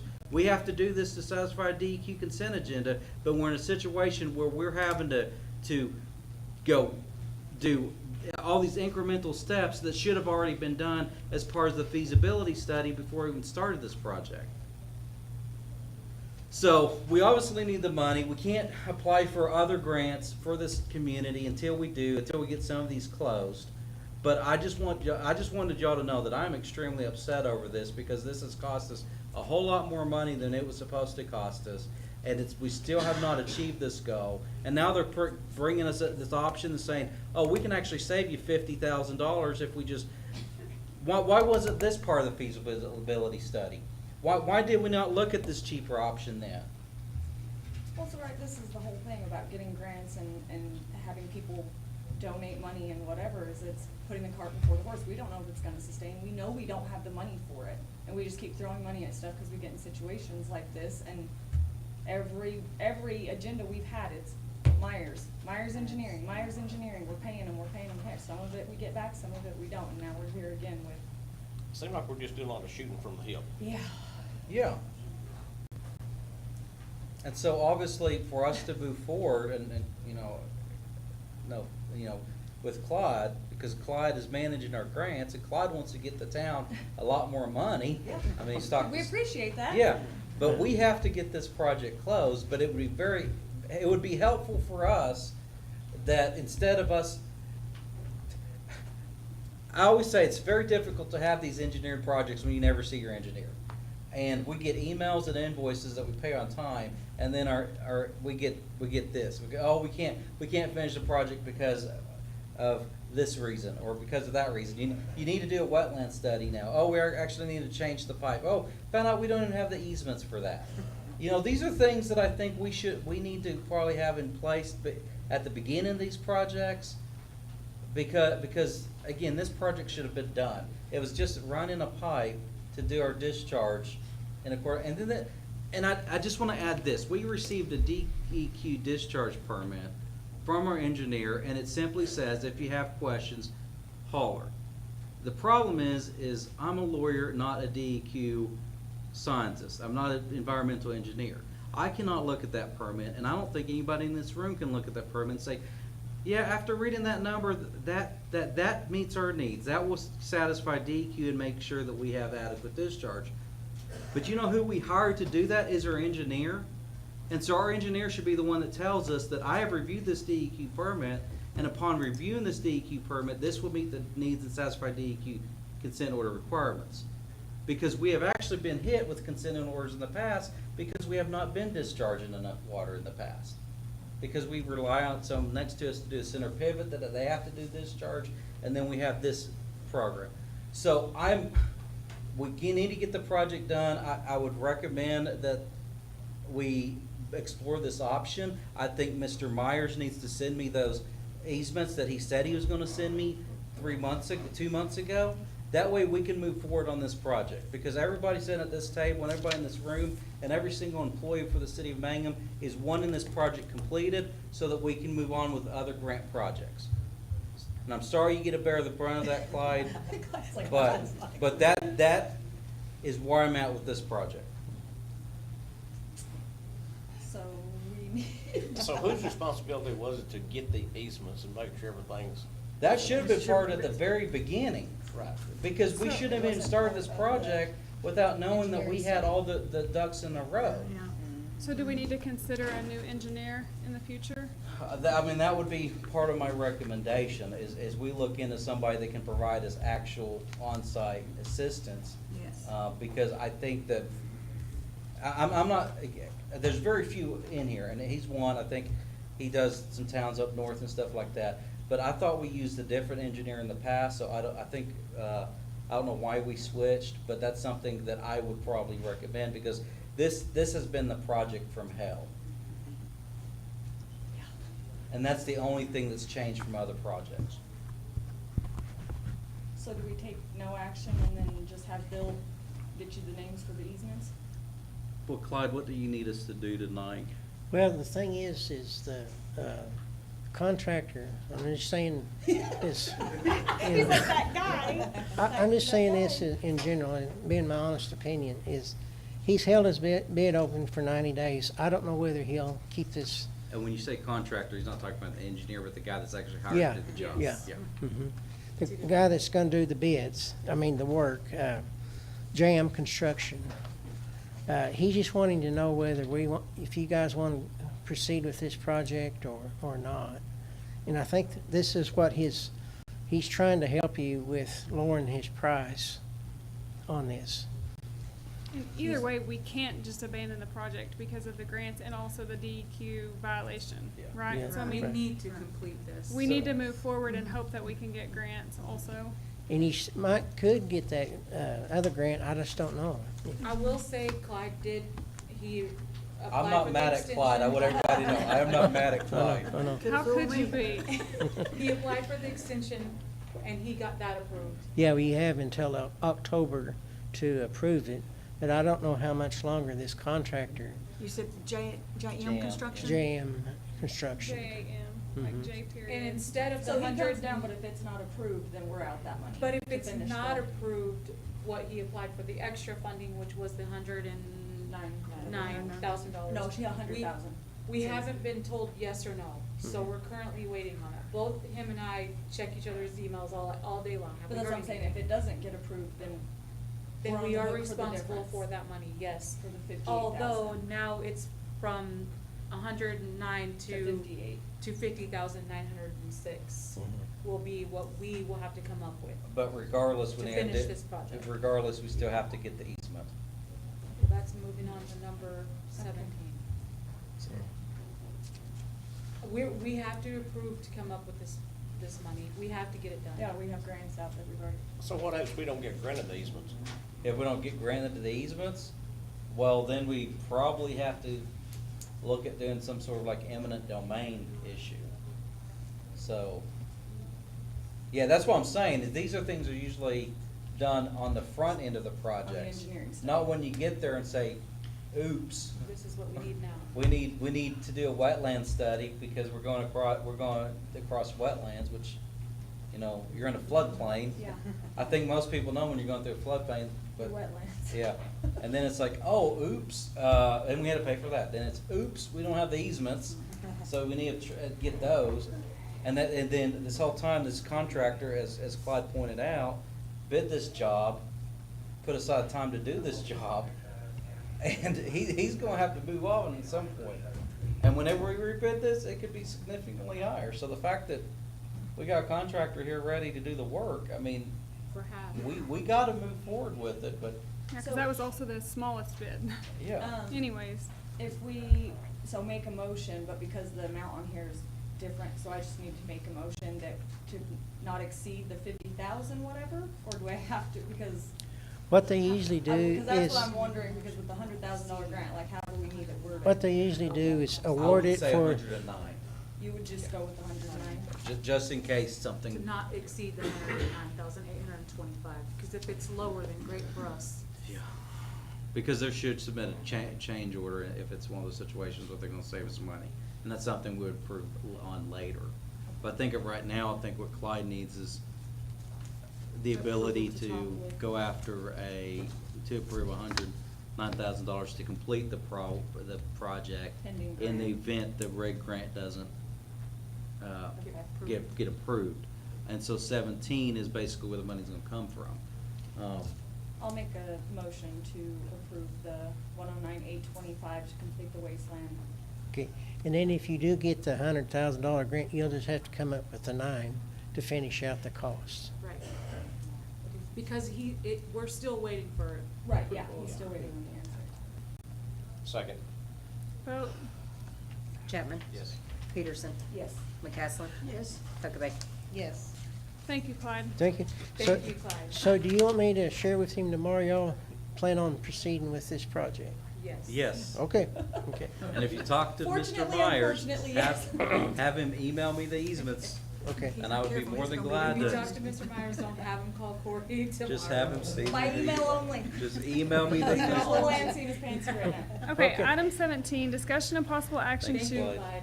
re-encumber the $220,000 that was for the roll-off truck and encumber an estimated amount of $25,000 to purchase additional equipment for the electric water meter project.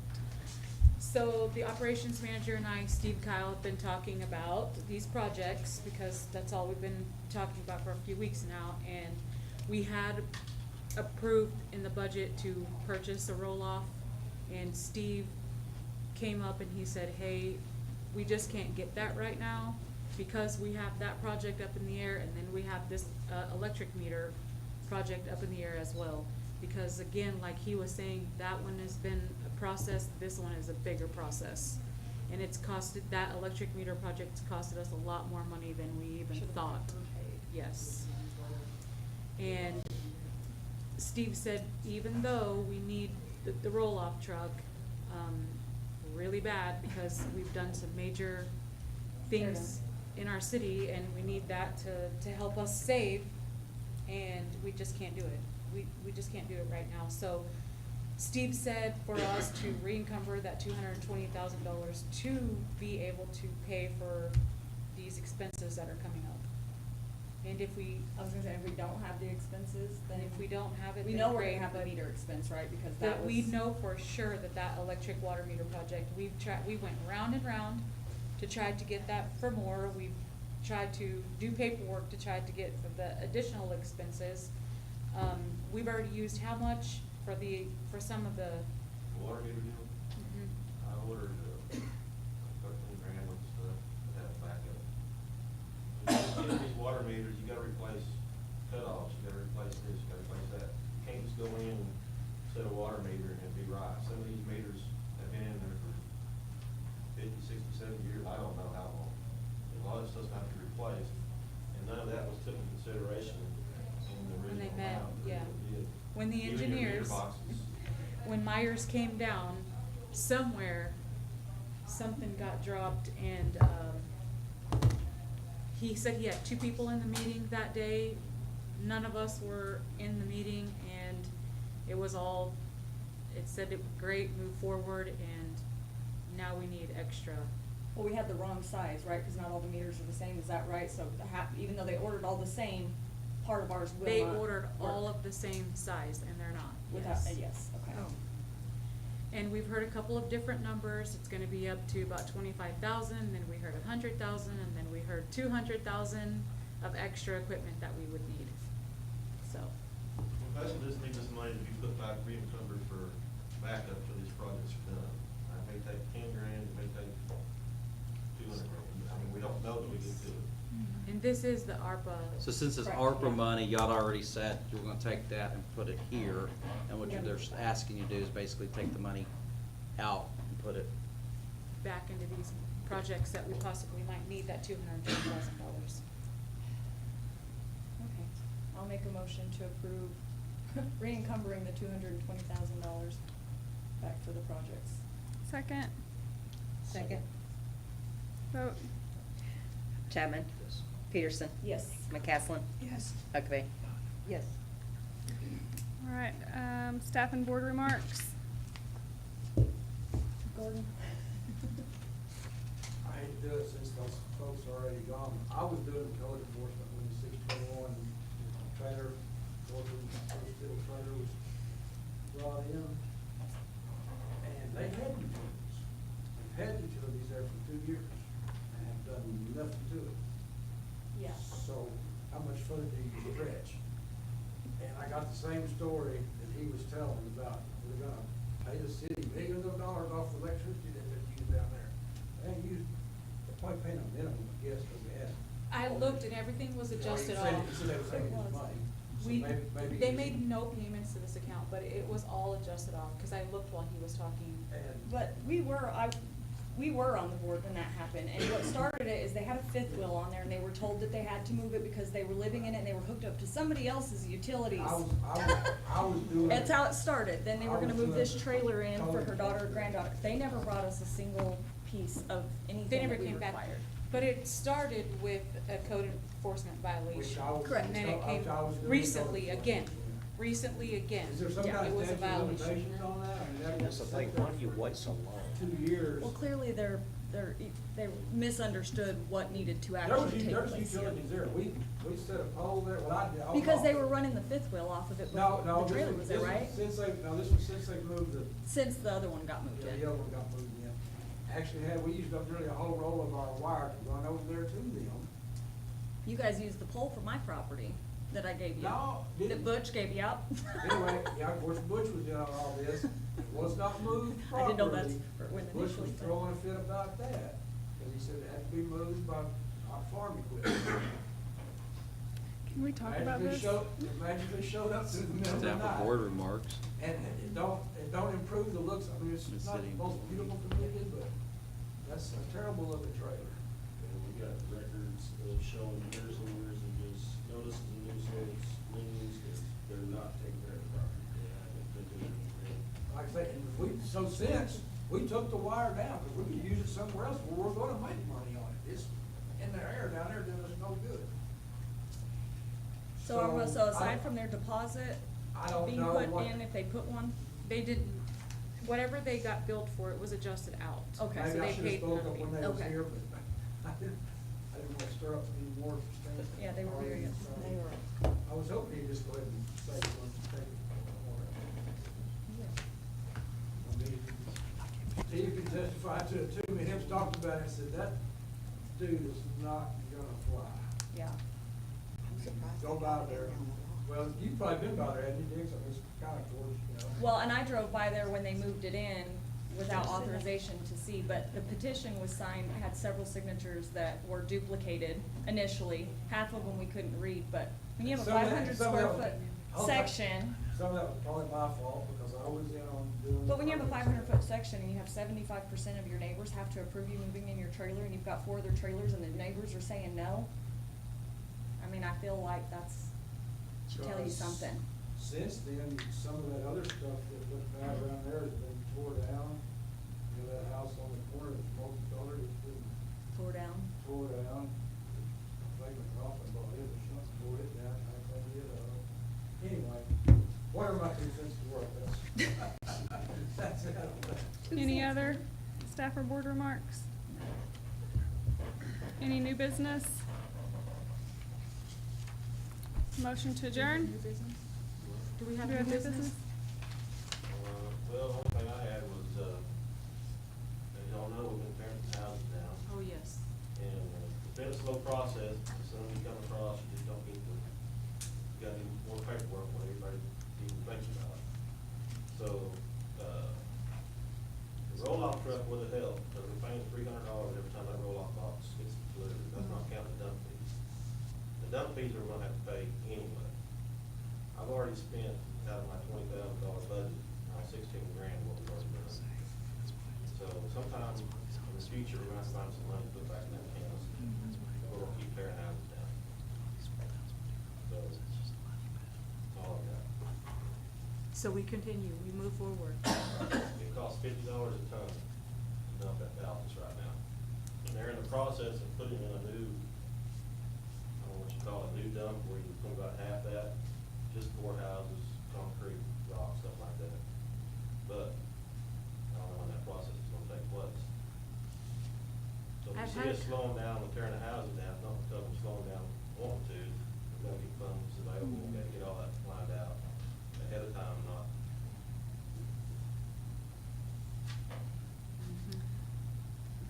All right, anything else? Motion to adjourn? I'll make the motion. Second? I'll second that. Vote? Chapman? Yes. Peterson? Yes. Caslin, Yes. sorry. Huckabee? Yes. All right, adjourned. All right, moving on to the MUA. Roll call, please.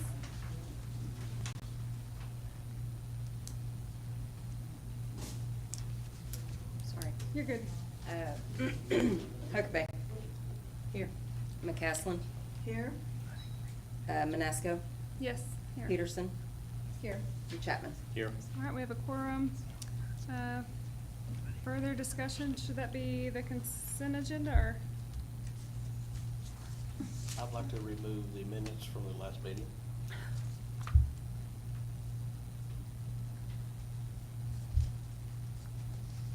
Second. Should I do the second? Vote? There should be consent agenda. Okay. Well, if he removed it, I mean, he doesn't, you don't have to actually, you just remove it, and Just then remove it and then make a- you need to make a motion to approve 2 through 4, and then you'll do then we come one back with the separately, minutes. yeah. So really, we need a motion to approve items 2 through 4. Okay, I'll make a motion to approve items 2 through 4. second, Second. vote? Chapman? Yes. Peterson? Yes. McCaslin? Yes. Huckabee? Yes. Manasco? Yes. Okay, further discussion on item 1? Or do we need further discussion, Yeah. you say? Yeah. That's what he removed. On the minutes on item 5, I think it needs to reflect what action was taken during that meeting, as far as the motions and vote. It doesn't match the minutes on Okay. Do you remember? there. It was a motion to remove people from accounts. Remove Ally and put Cody on. But it We wasn't. did it on the regular agenda, but we didn't do it correctly on the Utility. MUA. Okay.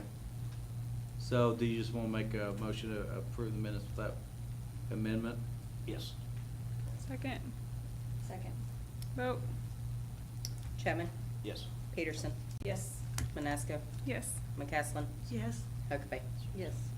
All right, remarks or inquiries by the audience not pertaining to any item on the agenda? Moving on to item 5, discussion and possible action regarding invoice number 223009-8 for Myers Engineering in the amount of $1,111.50 for assistance with the sanitary sewer main and wastewater treatment plant upgrade. Is that reimbursed? There's a few that are reimbursed. Let's see, do you have that paperwork in front of you? Not in front of me. Okay. There's. Oh, there's- actually, yes, I do.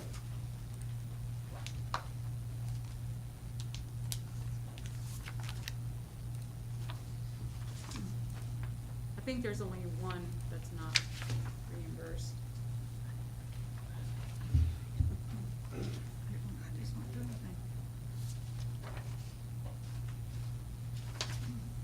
This one is not reimbursed. The 1100 one. All the rest of them are. Okay, good. Motion to approve. I'll make a motion to approve invoice for $11,111.50. Second. I'll second. Vote. Chapman? Yes. Peterson? Yes. Manasco? Yes. McCaslin? Yes. Huckabee. Yes. Discussion and possible action regarding invoice 223138-5 for Myers in the amount of $27.90 for DWSRF water meter replacement. This is Motion the to same, approve. Mayor. It's, this one is reimbursable.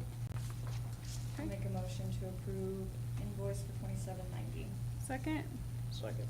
Vote. Chapman? Yes. Peterson? Yes. McCaslin? Yes. Huckabee. Yes. Manasco? Yes. Discussion and possible action regarding invoice 224016-1 for Myers Engineering in the amount of $3,094 for water line relocation of State Highway 283 JP 3384504 for ODOT. So this is an invoice again to Myers Engineering for doing the Oklahoma Department of Transportation, where they wanted to move the, They want to move the water line and the power line out there kind of around the curve, that's all ODOT cost. right, and they are reimbursing us for Okay. those. The water line, That's they where? did say yes. The power line, we hadn't got confirmation, I don't think. Correct. The power line, we were gonna do ourselves. I'll figure out the cost, hose, whatever, man hours, whole shebang. Okay. Okay. Reimbursed. I'll make a motion to approve I don't know the exactly what it's gonna 3094. take place. Second. Second. Vote. Chapman? Yes. Peterson? Yes. Manasco? Yes. McCaslin? Yes. Huckabee. Yes. Discussion and possible action regarding invoice 224031-1 for Myers Engineering in the amount of $1,344 for power line relocation of State Highway 283 for ODOT. So we need to approve this. This is part of it too. This isn't what you were just talking about? Yeah, as far as the way I'm reading, that's because it's all gonna be ODOT Okay. cost. But you said they haven't reimbursed on this one? We haven't, they haven't contacted us back Okay. yet on this last one. I'll make a motion to approve the invoice for $1344. Second. Second. Vote. Chapman? Yes. Peterson? Yes. Manasco? Yes. McCaslin? Yes. Huckabee. Yes. Item 9, discussion and possible action regarding additional costs in the amount of $109,825 to complete the wastewater treatment facility improvement project if RIG grant gets denied. I'll make a motion to approve the invoice up to $109,825. Second. 825. Vote. Chapman? Yes. Peterson? Yeah, it was Okay, more. I didn't hear it. Yes. Manasco? Yes. McCaslin? Yes. Huckabee. Yes. Discussion and possible action to re-encumber the $220,000 for what was the roll-off truck and encumber the amount of $25,000 to purchase additional equipment for the electric water meter project. I'll make a motion to approve to re-encumber the $220,000. Second. Vote. Chapman? Yes. Peterson? Yes. Manasco? Yes. McCaslin? Yes. Huckabee. Yes. Any staff or board remarks? Yes, do not leave without signing paperwork with the city clerk. Okay. And I forgot something a while ago, we've, got some interest in the street parking lot sweeper. Been making some calls to some parking lot companies, got one out of Oklahoma City area that wants to come look at it. And I told him to make an offer, so I need to know what the bottom dollar is. I've had it up for 75 on a national site that's got nibbles and no bites on us. So, we've had that thing for 3 years. And it's all it's doing is depreciating, sitting in that building. Oh, yeah. What do you suggest? I hate taking a loss on anything. This is one of the deals you just gotta, because the truck itself, we're gonna keep it, we're gonna take that thing off of it, put a flatbed on it, use it, or something. But I just need to know from y'all what your bottom dollar would be, because he's gonna, if he comes and looks at it, he's gonna give me an offer on it. I couldn't tell you because I haven't seen it. Oh, well, I've seen it. Just for historical context, we actually tried really, really hard to sell this thing in the past, and we basically got. The only offer we got was $25,000. Yeah. You got one bid, didn't you? for Yeah. $25,000. So I'm just saying, your expectations should be low. Can we leave it open for Steve and Irma to just determine Well, based but on the you're- offer? Have we ever declared it surplus? Yeah. Yes, we did. Okay, as long as it's declared surplus, that's fine. Again, it's been sitting there, nobody wants it. Well, it's just hard to find a use for it because most city streets look like ours around here, so unless they have Well, the number like one a thing against Walmart. that truck itself is the back end of it, the sweeper part of it, that company's out of business. Mhm. So whoever buys it. Has no to know how to warranty. get parts from somewhere else or whatever, which is a brand new machine, so you shouldn't have to worry about it for a while. But I wouldn't go buy something that's something's out of business, I mean, that's just the way it is. I guess what it says, you're gonna take a bath on it anyway, so I think you could either hold it or sell it. Cause you're never gonna get close to what the city paid for it. How much was that, $58,000? If we have to come up with that money, we'll take that. No, I don't know. I would say no less than 50, and that just makes me wanna puke, because What's the, I know what do you what feel we like paid the for truck's it. worth? I don't know, I mean, it's not worth much, cause that Zuzu, I mean, it's. there isn't I anything think on that this that's truck worth itself may anything. be worth 25 at most, I don't know. I've asked people, I've actually called people and asked them what they would give for it, they just won't ever do it. Land. Afraid you'll take it. Yeah, I mean, it's just one of the deals, we're stuck. Well, then Irma had talked to somebody, and I think they were gonna give us 60, but then they ended up finding one that was closer, and they weren't gonna have to travel to come and get it.